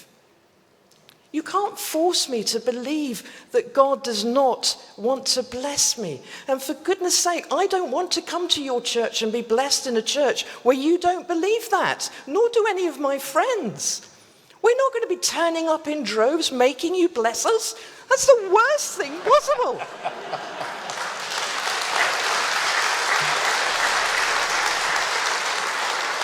We so often talk about unity, and bishops, I understand the burden you carry, but it's we LGBT people who pay the price constantly for that unity.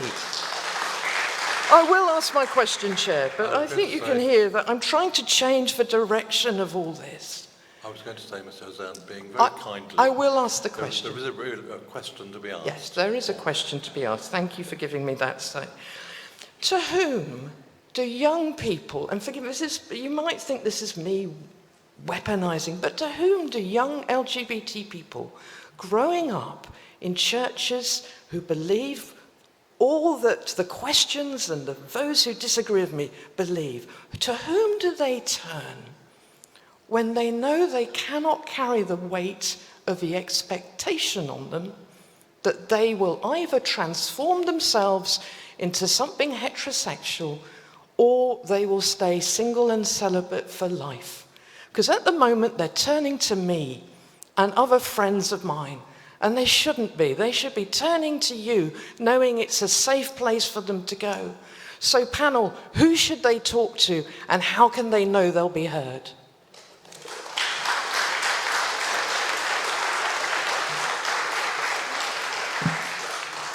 Ros Clark, Lichfield 336.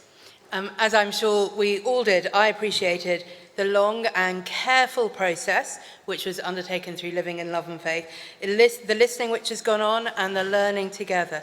And I also really appreciate that this afternoon's session was set up to be a conversation rather than the sometimes combative question and answer process we have in Synod. It remains clear, however, I think, and even Bishop Sarah acknowledged at the beginning, despite all of those good conversations, the sharing, the hearing, the growing of fellowship and friendships, there remains a profound disagreement on these issues. Some feel that that disagreement needs to be lived with as we walk together, despite the tension that brings. Some, both I think, some of those who wish that the prayers of love and faith had gone very much further, and certainly some of those of us who felt they had already gone too far, feel that the disagreement is simply too deep and too serious for walking together to continue in any meaningful sense. We've seen this week those disagreements exist between bishops. February showed us they exist certainly within this synod. And those deep divisions exist throughout the church. We were reminded this morning of the unknowable number of those who never considered going for ordination in the past because of the church's views on sexuality. And we're hearing now of those turning back from ordination because of the views that were represented in the prayers of love and faith.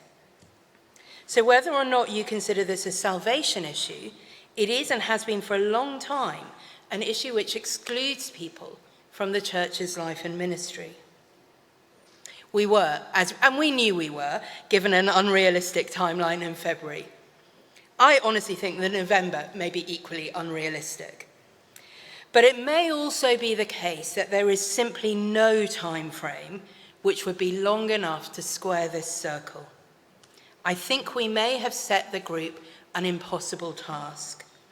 And I wonder at what point we could begin to admit that disagreement is not, in this case, good disagreement, and that walking together is no longer a realistic goal.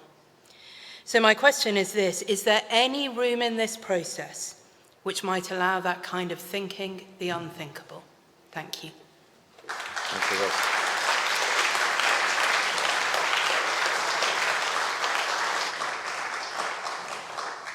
I don't want to kind of oversynthesize, as it were, but it does seem to me that these three questions do touch on some very fundamental issues. Charlie's question about where sexual intimacy properly belongs, Jane's plea that we should give room to one another, and Ros's question as to whether we can actually do that. So there's some fundamental questions for you. Mark, you've got the mic. Yes, just to begin with, Charlie asked the question around the questions that FAOC are looking at, supporting us with, and the question about sexual intimacy. Members of FAOC are part already of the work that we're doing, and so we'll be thinking around that. So that question will be part of that conversation as it relates to the whole of the work of LLF and how FEOC is supporting us in assessing that work. In terms of Jane's plea for space and room, we all hear that, and it's very powerful. And I think I'd hoped that's what we were doing over the last 5 years of LLF, was about making space to listen to one another and to think through the pastoral principles. That's part of the answer, but where is the grace in all of that? I think we clearly need to do more work on that. So we need to think together. We are all part of the culture that we inhabit as a church, and we need to think about how, think of our own responsibilities in how we shape and change that culture. Andrew? I think Synod needs to recognise that as bishops, we find any kind of thought of what is often called differentiation very difficult, because we are leading dioceses, we love our clergy, we love our lay people, we love the diversity within them, we love visiting our different churches, and it is really quite a difficult thing to think, let's create structures by which actually that's going to be more difficult. And often our missional plans as well are based on an openness within our dioceses to work in that way, and for many of us, our clergy get on very well with each other, despite significant theological differences. So there is a sort of the heart of the, I mean, it's rather like the heart of, as a parent, is that your children get on well, even if they disagree with you fundamentally on stuff, which they often do. You know, you want to hold the family together. So it's not surprising, I think, that as bishops, we found some of the discussions, opening up the discussions on, do we need more formal approaches of structural approaches, really difficult to have. But we have begun to open up that discussion a bit, and I think it's led us to think about something that, particularly the Meissen Commission, the Anglican Lutheran German Lutheran Commission, is that right, Jonathan? Jonathan's shaking his head here, dear. I thought he'd told me this, but anyway. Thank you very much. The Evangelical Church in Germany have looked at the episcopate as the focus of unity, rather than simply saying the bishop is always going to be the focus of unity. And that's quite an interesting concept. We actually have it already with the provision that we have made over those who are not ministered to in the same way, over women bishops and women clergy, which has been a really painful thing for us. And I know that is painful for a lot of people, but it sort of holds together. And I guess we have been looking at, do we need that kind of differentiation or something like it? And I certainly have begun to think myself that may be the only way to square the circle, while not saying that means we're not walking together, because actually we do walk together as the Church of England with that structural piece in place, even with quite a lot of tensions and struggles along the way. So I guess that's the sort of thing, some of the areas that our pastoral reassurance group has been drawn into, and I think there's a lot more work to be done on that. I think it'd be fair to say as well, as bishops, we look on the prospect of division with exactly the same unease as any parish priest would of division in their local congregation. I'm just building on, I was very struck by Archbishop Stephen's presidential address. There is something about looking, I understand why some people are challenged by the idea about whether we can maintain our unity over all of this. But actually, unity's there, and what we need to be doing is looking where the unity is. I mean, in a sense, you can't say there isn't the unity. But I do think, as you've heard, that... is that the some of the things we have been looking at reassurance, both formal and informal. And I think just the point I think we've always been clear of, this isn't about finding agreement, because it's clear that we can't, but it is about saying, what is it that we are called to be as a church in the face of uncertainty and the disagreement? So I think that is the question. It's not about seeking for us to find agreement, because we clearly will not. but it is about what it looks like. And in the midst of all of it comes back to the very important pastoral question about individuals. And that, I think, goes back to making sure that we are doing something around asking people about what does good pastoral care look like for you in whatever church you're in. And I do think there is some work that needs to be done for that, so people know what good pastoral care looks like for you, not defined by the people that aren't going to seek it, but by those that will seek it. And I think that also is important. Thank you very much. So I think that we should now pause and resume about 5:15. Okay. Thank you.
Mr. Chair of the House of Laity, I'm all a great believer in informality, but you can't push your luck too far.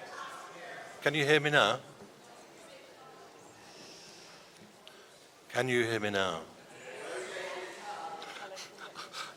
Oh no, you can't.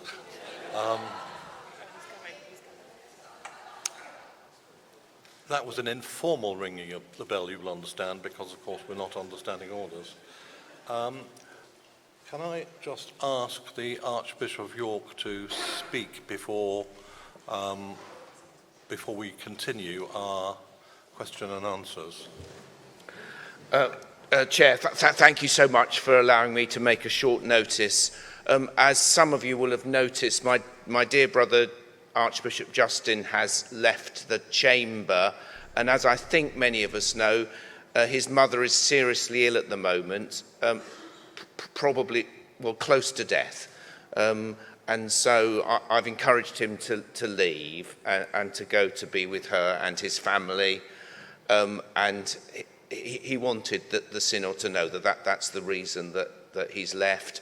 I also told him, I didn't say don't come back, but I said, I did say he needs to be with his family now, and that is what we would all want him to do. So his mother's name is Jane, and I hope that you will keep him and his family and Jane in your prayers, and perhaps we could just very briefly pray for them now. Heavenly Father, loving God, we ask you to watch over our brother Justin and his family, and to be with his mother Jane on this her final journey in this life. May she and Justin and their family know your presence with them and your peace, and be sustained by the great hope of the gospel. For we ask it in Jesus' name. Amen.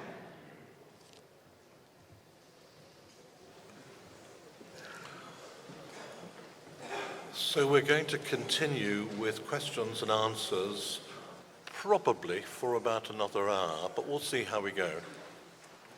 So, 3 people. Can I just say a couple of things first, Sorry, Mr. Chair? Thank you. So just before we get to questions, two things to do. Do sit down. I won't take a moment, promise. 2 things to do. First of all, it has been pointed out to me that you won't necessarily actually know who all the members of the panel are. So let's give them the opportunity to introduce themselves. Thank you. I'm Michael Upgrave. I'm Bishop of Lichfield. I have been co-chairing the Prayers of Love and Faith group, though actually I took on that role only about a month ago from Bishop Robert Atwell, the Bishop of Exeter, who I see has left, and so has my fellow co-chair, Bishop Rosemary Mallet, the Bishop of Croydon, because she had a train to catch. Sarah Mullally, Bishop of London. Mark Rowe, Bishop of Barwick, and supporting the steering group, leading a small core team. Sam Corley, the Bishop of Stockport. I'm Debbie Sellon, the Bishop of Southampton. And Andrew Watson, Bishop of Guildford. That was the first thing. The second thing to say is that there is a fringe event tonight at 8 o'clock in James Hall, to which you are welcome. If you haven't had a chance to ask your question and you want to carry on the conversation, we're not going to have a great deal of input because we haven't got a great deal more to say, frankly, but we will have the opportunity to continue the conversation. And the third and really important notice is, if any of you know where my black leather document case with all my papers is in it, could you please let me know? Thank you very much. Oh, we have it there. Thank you very much. It's fine. Brilliant. Bishop, it's behind you. Oh, no, it isn't. Oh, yeah. No, Can I thank the giver of this object, which I think if I were to chew will probably jam my gums together, although that is not a criticism of the gift. Thank you very much. Now, next three people, please. Bishop of Dover, Stephen Hoffmeyer, and the gentleman in the check shirt. Rose Hudson-Wilkin, Bishop of Dover, number 43.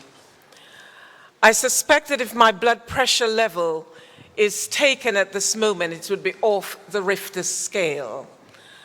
And that's not a good place for it to be.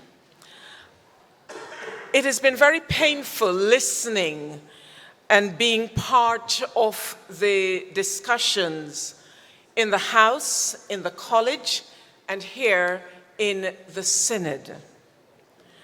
Because it strikes me that we've had a lot of let me reword that. It strikes me that all our children and grandchildren are having sex. They're having sex. And yet, I do not hear us saying, we're not going to walk with them. We're going to keep them in another, I don't know, in an outhouse. What is it? And to hear brothers and sisters speaking so glibly, as if it's normal, that, if we don't quite get this how we want it, or, we're just going to have differentiation again, as we did with the women bishops, and, we're just going to do it differently. Actually, the women bishops thing ain't working. We are paying the price of it. We pay the price of it. So I really want to say to us, is this really the most important thing? Is it really? And why is it?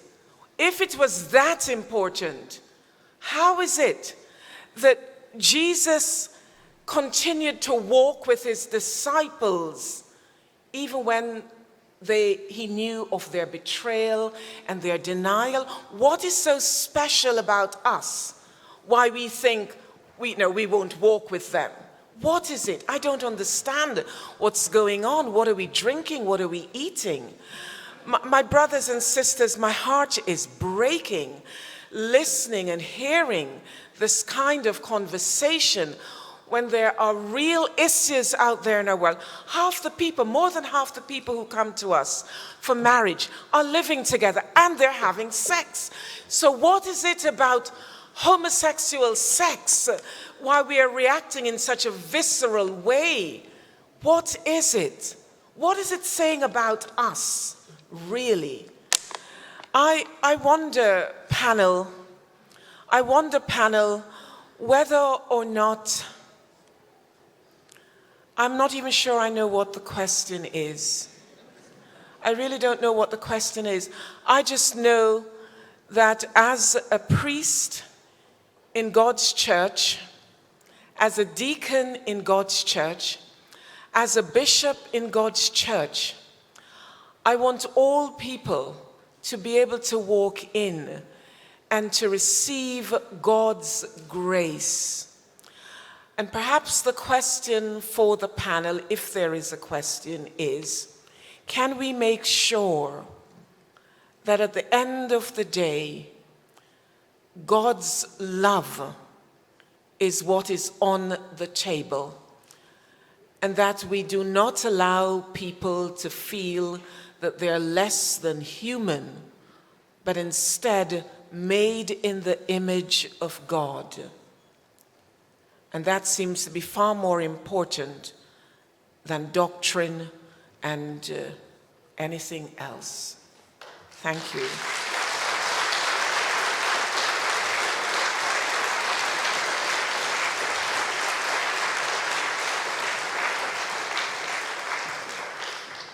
Stephen Hoffmeyer, Guildford 320.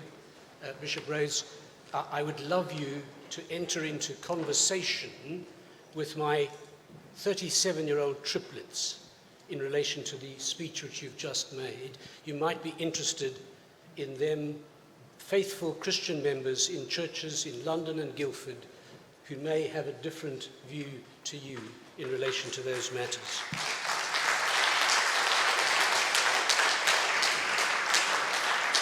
Members of Synod, my question will come in a moment. At the February sessions 3 years ago, in a different context, His Grace the Archbishop of Canterbury said this: "It is often necessary to find new ways of relating in order to rebuild relationships that have suffered from severe and destructive difference. We find that in the scriptures in the Council of Jerusalem, where there was a need to reshape how the working of the church was done, once you have reshaped and created space, you can use that space to find a new relationship." Those words were pertinent then, and they provide a model for a radical and better way. Rather than focusing on destructive differences, we need to shape how the working of the church is done. And once we've reshaped, we can use the space to find new relationships. The proposals that we're looking at have and will continue to cause disunity, broken relationships, and deep pain and hurt. For liberals, they do not go far enough. Equal marriage is an issue of justice. The denial of marriage to same-sex couples is discriminatory, and the marriage of same-sex couples is appropriate and right. For the Conservatives, on the other hand, the proper place of sexual relations is within marriage, and the blessing or marriage of same-sex couples is inappropriate and a serious moral error. So how do we resolve this impasse, as His Grace reminded us in 2020, by creating space? And the ultimate irony is that by striving for too great a level of unity, we will cause ongoing pain and hurt and potentially greater disunity.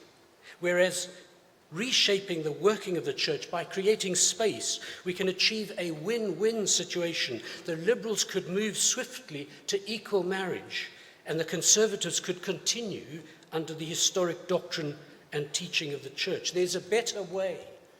Consensus without compromise. My question to you is, can you please contemplate allowing us to get round a table and reach a win-win settlement by discussion in the way that the St. Hugh's conversation was beginning to do? Thank you.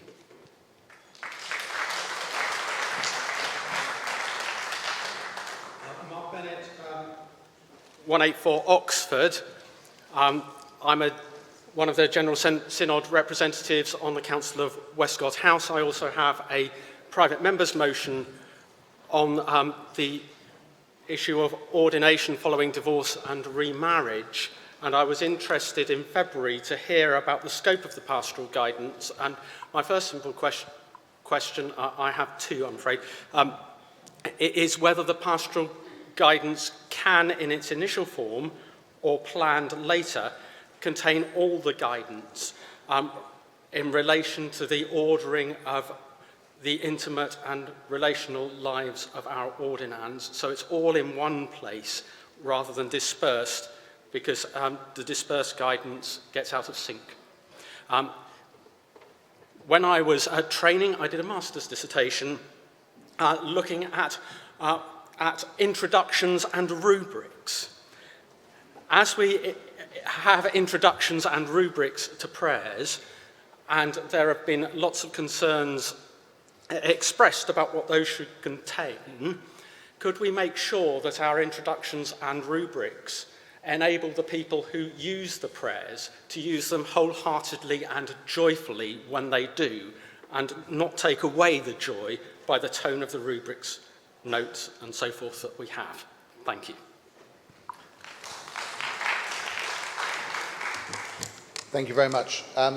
Let's take the last of those first. So there were two questions about having all the guidance in one place. I don't know whether Sam and Debbie would like to pick that up.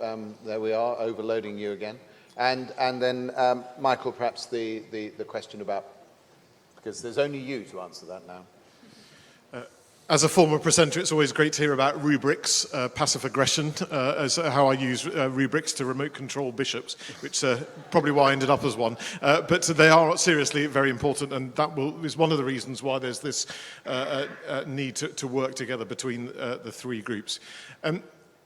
As regards the question about bringing everything together, that's one of the advantages of being in 2023 compared to 1991, that an online document can contain links to various things. So whereas we won't just copy and paste and have everything together, there will be cross-referencing across different documents. That's certainly how we envisage what we bring to November to include is some cross-referencing between what's already there and recognising that some of those things do need to change as well. We're aware that C4 processes, there's lots of issues around that and we won't be able to answer all of those questions, but certainly where we can highlight where there's further work required, and that would be one of those areas. Thank you. Thank you. Mark, it's very exciting to meet somebody with an MA on introduction and rubrics. We can actually go one further, because the prayers of love and faith will include introduction, rubrics and liturgical notes. Oh. So that may be your doctoral study, perhaps. Absolutely take the point that they need to be clear and that they need to convey a tone of appropriate to the occasion, which the original, if I can just tell you what's happened with the prayers of love and faith, we did originally, in the draft which I think went to Synod, include an introduction, which did, we felt, express that tone. We have, I think I'm right in saying, we have removed that introduction pending the pastoral guidance notes, as to use that refrain, not because we want the tone to change, but because obviously it needs to take account of what the pastoral guidance says. And the rubrics and the notes all need to line up in the same place, but with that important note of meeting where the couple are at. Thank you. Let's move on and pick up both Bishop Rose's and Stephen's comments, which are kind of complementary, at least, to one another. One was an impassioned plea that we move in one direction, and the other was an equally impassioned plea that we create space, consensus without compromise, and recognise the depth of our disagreements and what that means. Who'd like to pick that up? Oh, Mark, well done. I've got the microphone. I'm going to start, and then Sarah will follow on. I think lots of you will remember the work that Ava did with us through facilitating the Living in Love and Faith project and process. And one of the questions that she left us with as we took the work into this next stage was a simple one about what kind of church do we want to be? And I think that gets to the heart of both Rose's question and Stephen's question. What kind of church do we want to be? How do we as church reflect the love of Christ and witness to that love in the world? How do we as church create a gracious space for all? That's the simple question. But the working out of that is what we are all involved in, what we are all praying for, what we're all working for through the Synod. So I think for me, that's the question that I take away and I keep with me. What kind of church do we want to be and to offer to the world in desperate need of the good news of Jesus Christ? Thank you. I think it's a great answer. I suppose the other bit for me as well is that in terms of Stephen, your comments, I mean, the reality is that it's not as binary as you put it. You know, we know that all our congregations are mixed. Very few of our congregations will have a same view. And therefore, I think, you know, we're not about a settlement. What we're trying to do is to understand what we're being called, the type of church that we're being called to do. And how do we then make a response in at a time where there is uncertainty and disagreement. And that's not just between churches, it is within churches and within communities. And so you've already heard that we are looking at reassurance, both formal and informal. But I think we also have to realise that there is a complexity in that, and therefore there's a sense in which how we discern what that looks like in that right way. And I think the final comment I make, and it partly goes on to living out in terms of the 5 guiding principles. And you know, in London, we've just had a review by whatever that long group is that Michael chairs. Yeah, there's some technical word to it. So what is it? The Commission? It's the House of Bishops, Standing Commission on the House of Bishops Declaration and the 5 Guiding Principles. So you're surprised I don't remember it. But anyway, they've just come and looked at the London plan, and what is absolutely clear, I mean, you can say whether it works or it doesn't work, but what is clear, it's better to have it than not to have it. But what is really important isn't just the London plan, but people. So actually the other thing is to, whether we have formal or informal, actually this is still about people, and it's about how we relate. And that's the bit goes back to what sort of church do we want to be? We want to be a church that does relate to each other.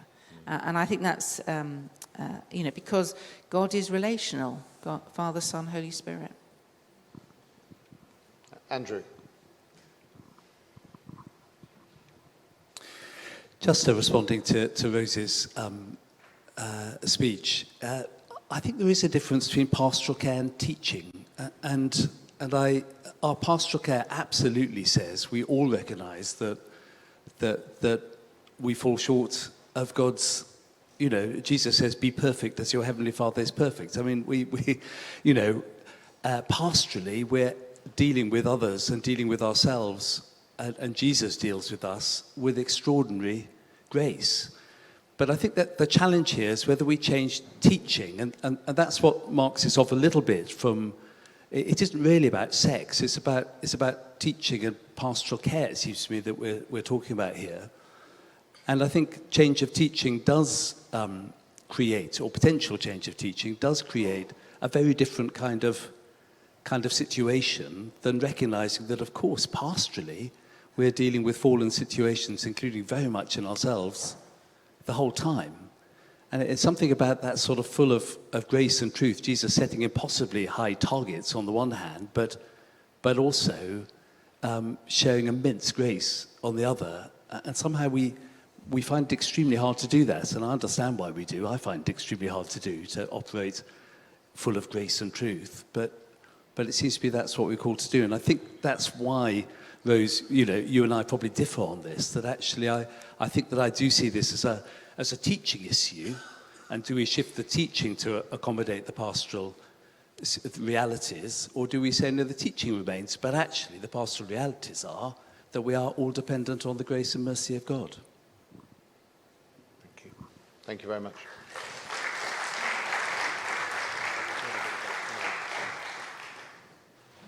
Now, Judith Maltby, who I mistakenly didn't call last time, followed by the lady the lady next to you, sorry. Yes, you, sorry. And the gentleman on the aisle.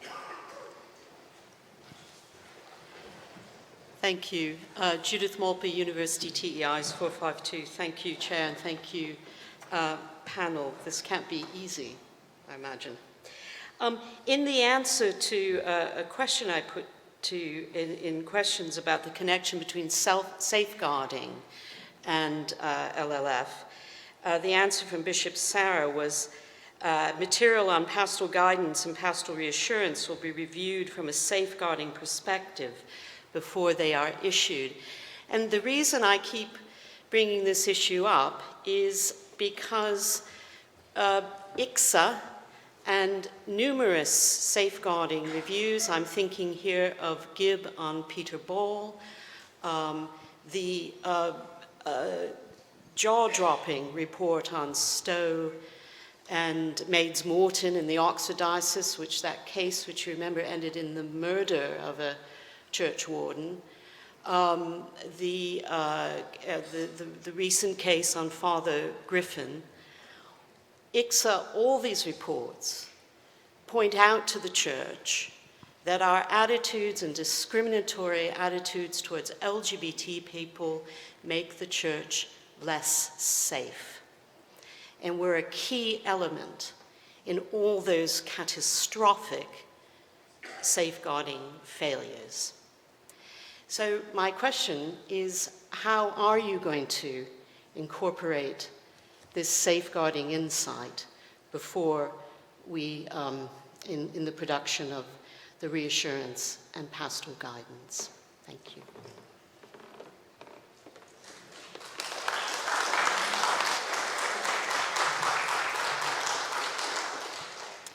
Sammy Hughes, York 439. So we've talked a lot about the final version of the prayers, providing a joyful opportunity to celebrate what is good and holy in a relationship. We've talked a lot about the process of revision through the working group, but I wonder if you could share with us how the original draft of the prayers were formed, who was responsible for drafting them, and how they ensured that they met doctrinal tests whilst upholding the joy which this paper speaks of, and how that same sense of joy will be reflected in the social media and communications of the Church of England.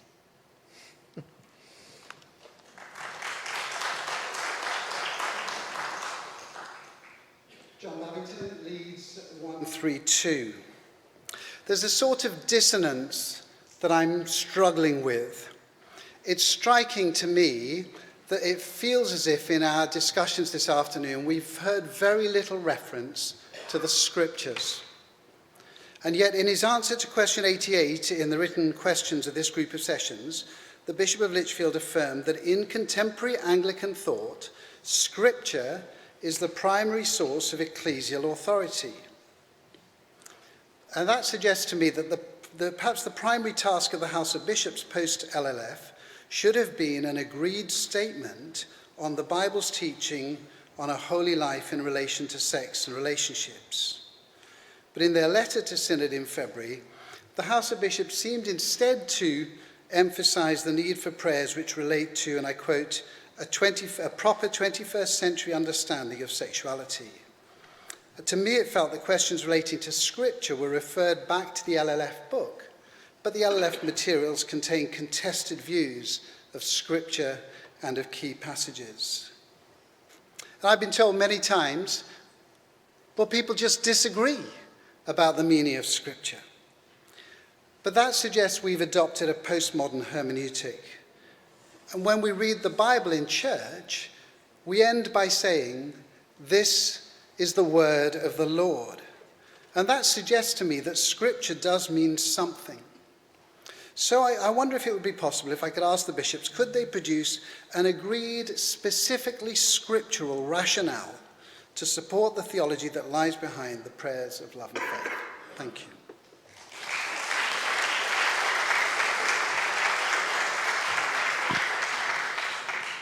It's clearly a really important issue that Judith raised around safeguarding. Would someone be bold enough to pick that up? Thank you, Sarah.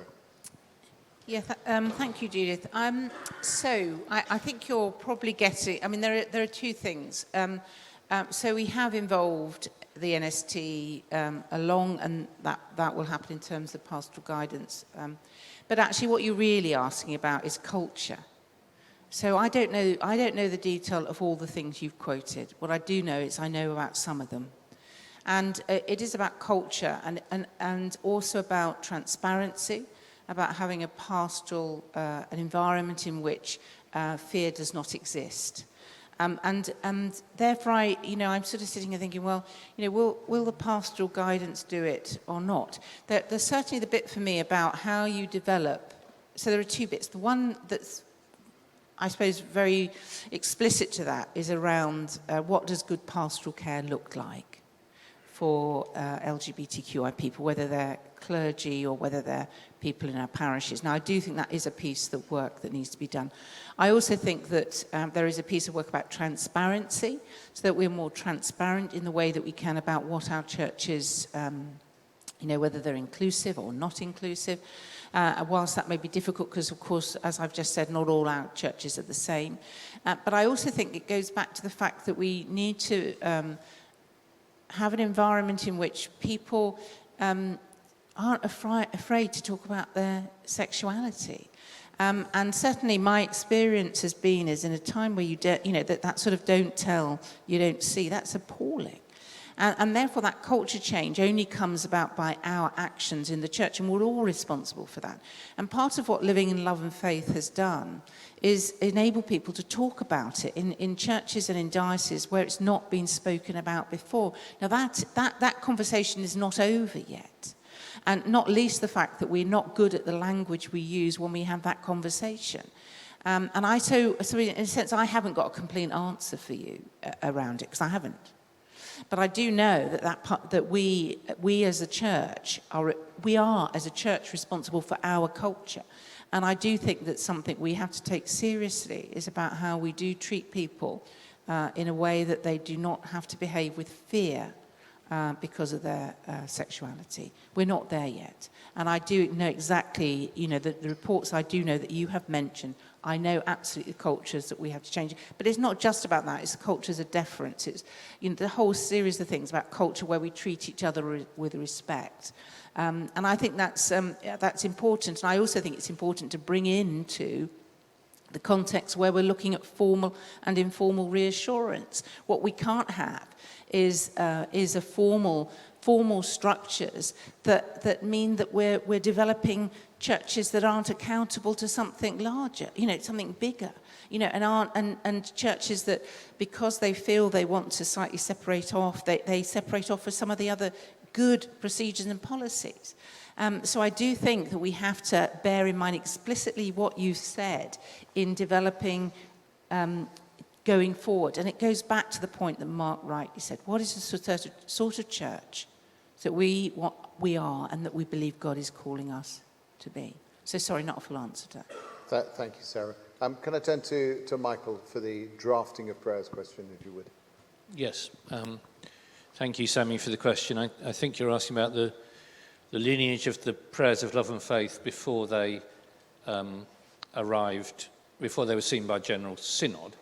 So, briefly, the proposal to draft prayers of love and faith was taken by the College of Bishops in December, I think, or late November, December 2020, whatever it was, two.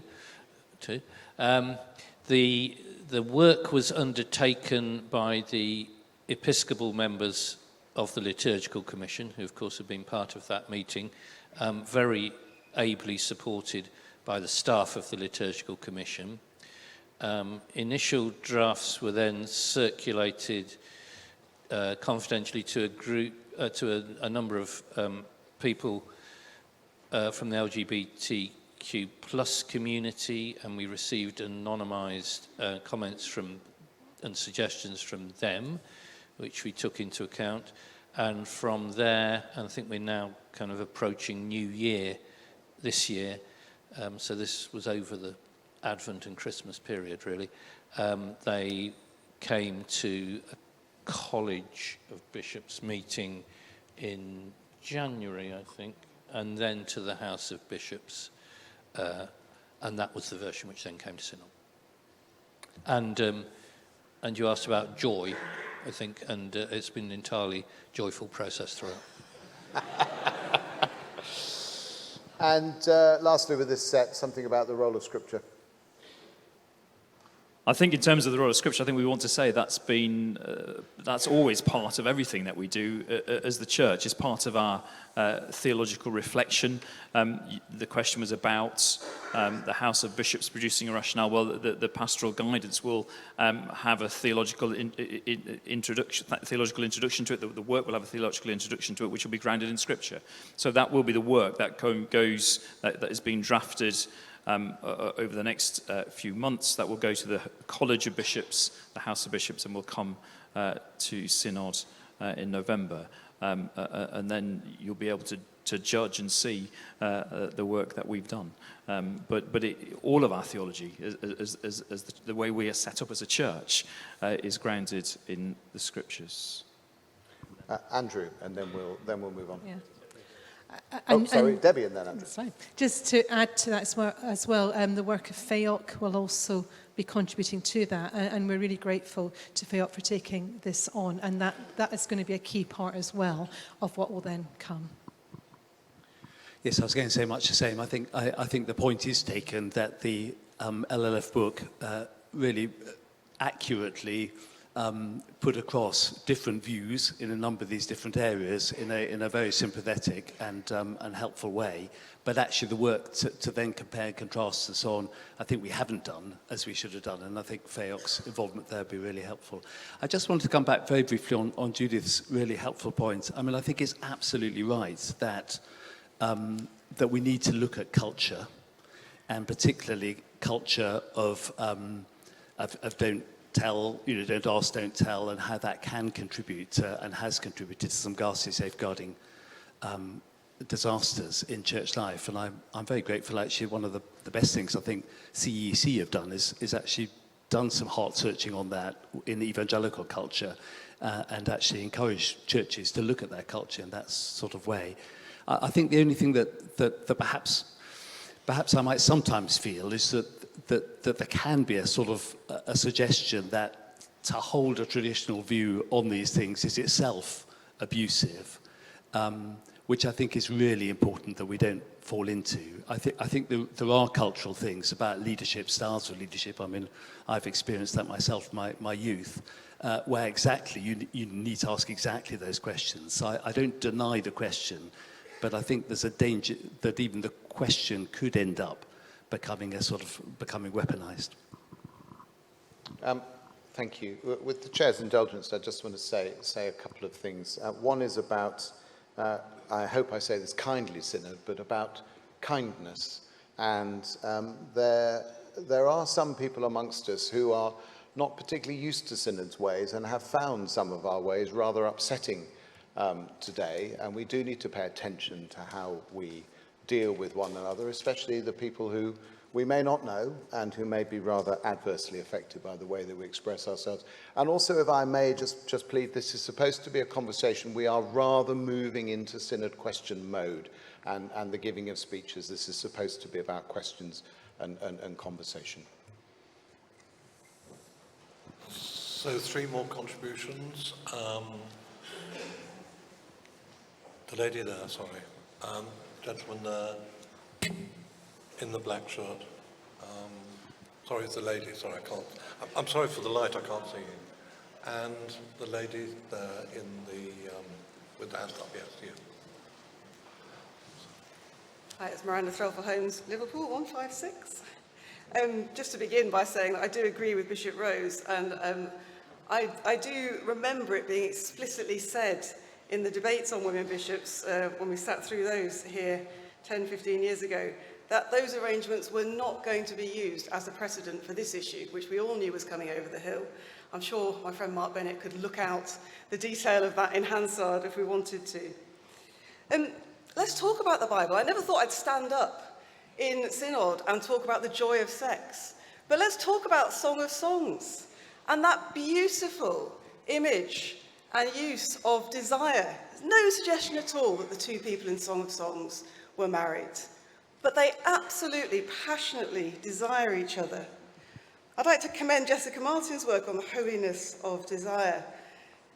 And we've been seeing a lot of requirements in a lot of the questions we had this morning and in a lot of the contributions and questions we've had today about wanting certainty and rules, and that question about holiness and sin. If we're having a conversation, let me have a bit of a conversation with something else. I mean, I genuinely don't think that we can talk about holiness and sin in a kind of, here's a list of activities, that we say are holy, and here's a list of activities that we say are sinful. I don't believe that the sex I had with my husband before we got married was entirely sinful, and then suddenly on the day of our marriage, it suddenly flipped into being entirely holy. Sex doesn't work like that. People don't work like that. So I do really like the approach that's being taken here to say that this pastoral guidance isn't going to be like issues that's a list of things that are okay and things that are not okay. And I can feel that there's a lot of people who would feel much more comfortable with that. But I'd like to encourage you to hold your nerve on saying, actually, we're going to take more of what sounds to me like a sort of virtue ethics approach of saying this is about principles, because if you're doing pastoral guidance and it needs to have longevity, any list of things that are okay and not okay is going to be out of date very, very quickly.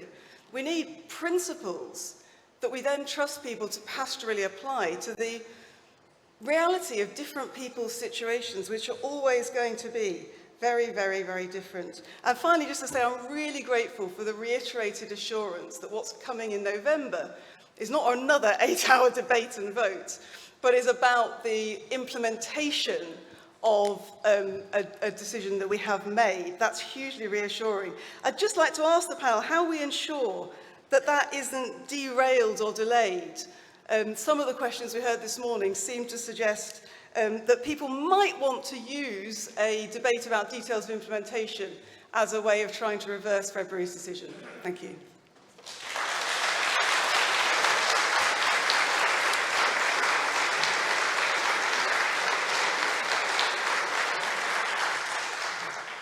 Arwen Folks, Chichester, number 95.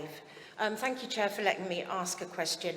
May I begin by sharing that the February sessions had such a positive impact on my parish, on our community and on our conversations, and my immense gratitude is with you all for the complex work now being undertaken to take that forward. My question comes in two parts, really. The first part is it possible to know the total amount that has been withdrawn from parish share contributions, and to ask how you, as bishops, also bearing the weight of diocesan responsibility, are bearing the pressure of that, whether it has a bearing on the important work that you are undertaking? Dare I say it, do you feel that that work is being held to ransom?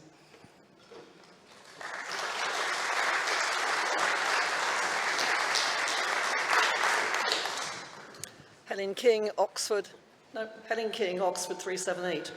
This isn't quite what I was expecting in a presentation with questions either, but hey, I do have a question, and the question is quite simple. Have you read the LLF book? There. Small laughter. I've been with LLF for a long time. I was involved as one of the 40 who were mentioned at the beginning of the presentation, and as a result of that, I have read it probably 7 times in different drafts. That's a lot. It's a very big book. And the thing is, it does actually answer some of the questions that are being asked now. You know, it's not as if it's only about same-sex marriage. Far from it. In the early stages of this, it was even framed at one point as a possible sort of story of the whole of salvation. That's big. I'm not a theologian, but I appreciate that's big. We had a biblical studies group. We had a theology group. We've done that. We had a question today about things that someone isn't clear about, like trans and intersex. We had trans people present. We had intersex people present. Well, one, and she left, and there's a whole story behind that. But we did try. So I think this whole story of we need more stuff on this, we need more stuff on that, is very, very dangerous. And it does look horribly like delaying tactics from where I'm sitting. I would also like to say there's been many changes in personnel through the history of LLF. And I want to pay tribute particularly to Bishop Sarah, who's been with it for the last stages, and I think is in the hottest of hot seats, so well done, really.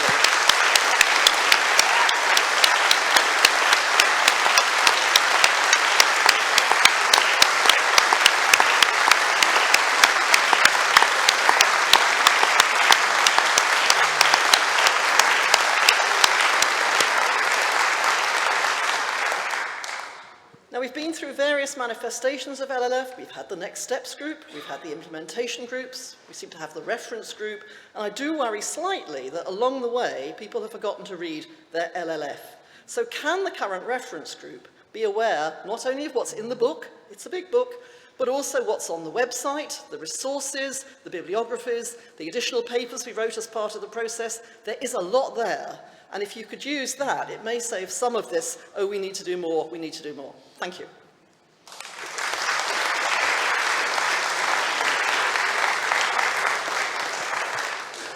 Shall we pick up on the middle question first of all? That was the one around the personal impact on us, issues around parish share, just how this lands with us personally. Debbie's nodding, so I'll start with her. Now, what's it like in Winchester, Debbie? What's it like in Winchester, Philip? Whoa. We haven't had many parishes withdraw parish share. We call it CMF, Common Mission Fund. There have been 2 to date who have done, but a number have said that they are considering this. What it's allowed us to do is to have conversations about that and about, we've had some really, really good conversations about the use of that and is it, when people feel it's the only lever they have, then that can be understandable, but is it the right lever to use? But more importantly, I think some of the conversations we've had are around what that might mean. So some of the parishes that have said to us that they would consider that are actually not at the moment covering the cost of the stipend that is in their parish. And so that's raised some really interesting questions about if you are saying that it's difficult to walk together and yet in order to fund your stipend that has required a walking together in a way that now doesn't feel comfortable. And it's been a really fruitful conversation to actually unpick some of the things behind it. So rather than it just being a random thing that's coming through, there's some really deep thought going on about what does this actually mean? What are we saying when we say that? And because it's not been a huge thing, we've not made a massive deal of it. We've acknowledged where people have said that they won't, and we've just acknowledged it and said, thank you for letting us know. But I think it's that wider question about what does it mean to be part of a deanery, to be part of a shared common mission fund. And that has become quite a fruitful conversation in the midst of all of this. Thank you very much. Anyone else want to have a go at that one? Or shall we move on? No one's gagging for it. So Helen's excellent question. Have you read the LLF book? I'm not going to ask you that because I'm absolutely confident that you all have. Well done, Sarah. Very good. And indeed, many of us did read many drafts as well. But it's a very pertinent question, and I think one of the comments that we have made on the steering group is we are rather shocked and indeed disappointed by how few people have read the book and done the course. And you know, there's a huge suite of resources there that are of immense value and deserve to be used. Miranda's comment at the beginning touched on issues of sort of application of principles rather than things being, I don't know, hard rules or hardwired. Would anyone like to pick that up? I think the question I heard from Miranda was about... Yeah, you answer the one you heard. I'll answer the question that I think Miranda posed rather than the one you're just saying there, which I think was about giving reassurance. Well, we'll have a conversation about that later, but carry on. Giving reassurance that the work will get there in November. And I think what I can commit us to is working our hardest to ensure we do everything we can to bring to the November Synod what we need to get to Synod. I think that's what we can commit to. There's all sorts of things go on in life and the church, as you know, but I think our commitment is to get what we can get what we can get done to Synod in November for us to have that ongoing conversation. Thank you very much. So if we move to probably the last three questions, I think, because I said about an hour. Father Thomas Neville, followed by the gentleman with the Yes, you're quite right. And the gentleman with the jacket. Thank you. Thomas Seville, 447 Religious Communities. I ask for the Synod's indulgence. I'm just going to ask a question.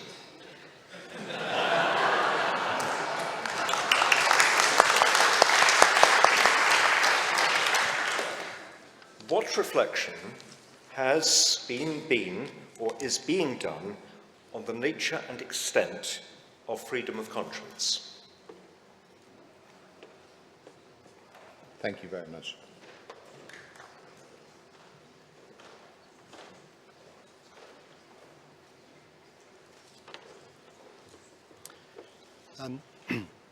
Richard Deno, Liverpool 348. I'd like to pick up on some of the issues that Miranda raised and to do with the extent of a difference of opinion about what the Bible says and how to interpret it. And in the LLF book, we were given, I think, 7 categories, like a spectrum of possible beliefs about Scripture and how authoritative it is for us. And it would seem to me that the position that Miranda's just advocated in front of Synod falls in a group within that spectrum that was said in the LF book to be ones which many would consider not to fall within mainstream Christian thought. So how is that to be reconciled, bearing in mind the strong words from our Lord Jesus Christ about being beware of false teachers? Thank you.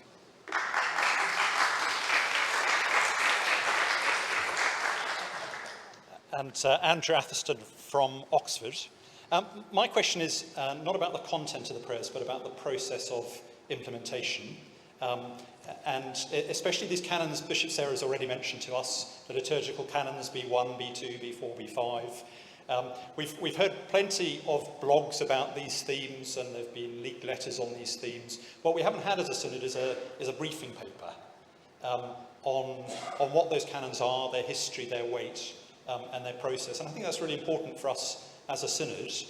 When Parliament gave to this body responsibility for overseeing the praying life of the Church of England 50 years ago. And I'd love it if we could, not your implementation teams, which are overworked, but is there another little work stream that could produce a paper on this, a briefing paper, in the next 2 or 3 months? I was really surprised reading GS 2303 that Canon B 4.2 is the kind of front runner at the moment in the House of Bishops. I guess it changes month by month. It's only been used once before the death of the Queen, and recently, and that was 40 years ago when Archbishop Runcie and Archbishop Habgood, of blessed memory, used it on one occasion for our prayers of Remembrance Sunday. And you may know the House of Bishops report, January 1983, which said B4 will only be used for occasional material of lesser intrinsic importance. There's lots of debate about that we're not briefed on as a synod, and that'd be a great new project. Thank you. It sounds like we've been doing research, Andrew.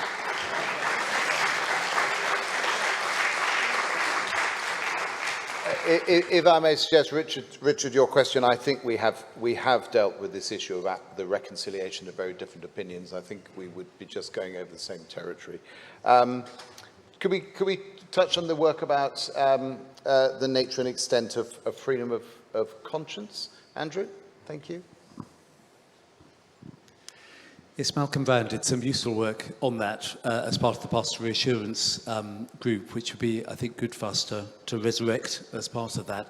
I think it does raise other issues about how far the state allows freedom of conscience, and that really ties in very much with the question about which canon we choose as well, because I think there are some questions about how far we would be able to have freedom of conscience, especially probably not to use the prayers under some of those canons, given the Equality Act, which only has very narrowly defined limits as I understand it, as to exceptions. So clearly that's more work that needs to be done, as well as looking at the canons more generally. And I think that's an excellent suggestion, actually, because I'm pretty clueless about canons, and it'd be really good to have a bit of a briefing paper on them. He didn't really say that. And then, if I can suggest that this is the last question at this synod that Bishop Sarah Mullally is going to answer. Oh no, Michael, you're keen. I'm sorry, no, I'm not going to be the last. I just wanted to say something about canons. Yes. But if I might also say about the. Do you know more about the canons than Andrew? No. That's what I was about to say that I don't. If I also say about conscience, there has been work on that by FAOC, right. Which is embedded in the LLF book, so that's worth bearing in mind too. The group that I have been co-chairing with Bishop Rosemary, the Prayers of Love and Faith group, has been where the conversation around canonical routes, including all the ones you mentioned, Andrew, and also Canon B5A, I think I'm right in saying, has been taking place, but to resource the discussion in the College and the House of Bishops, there is no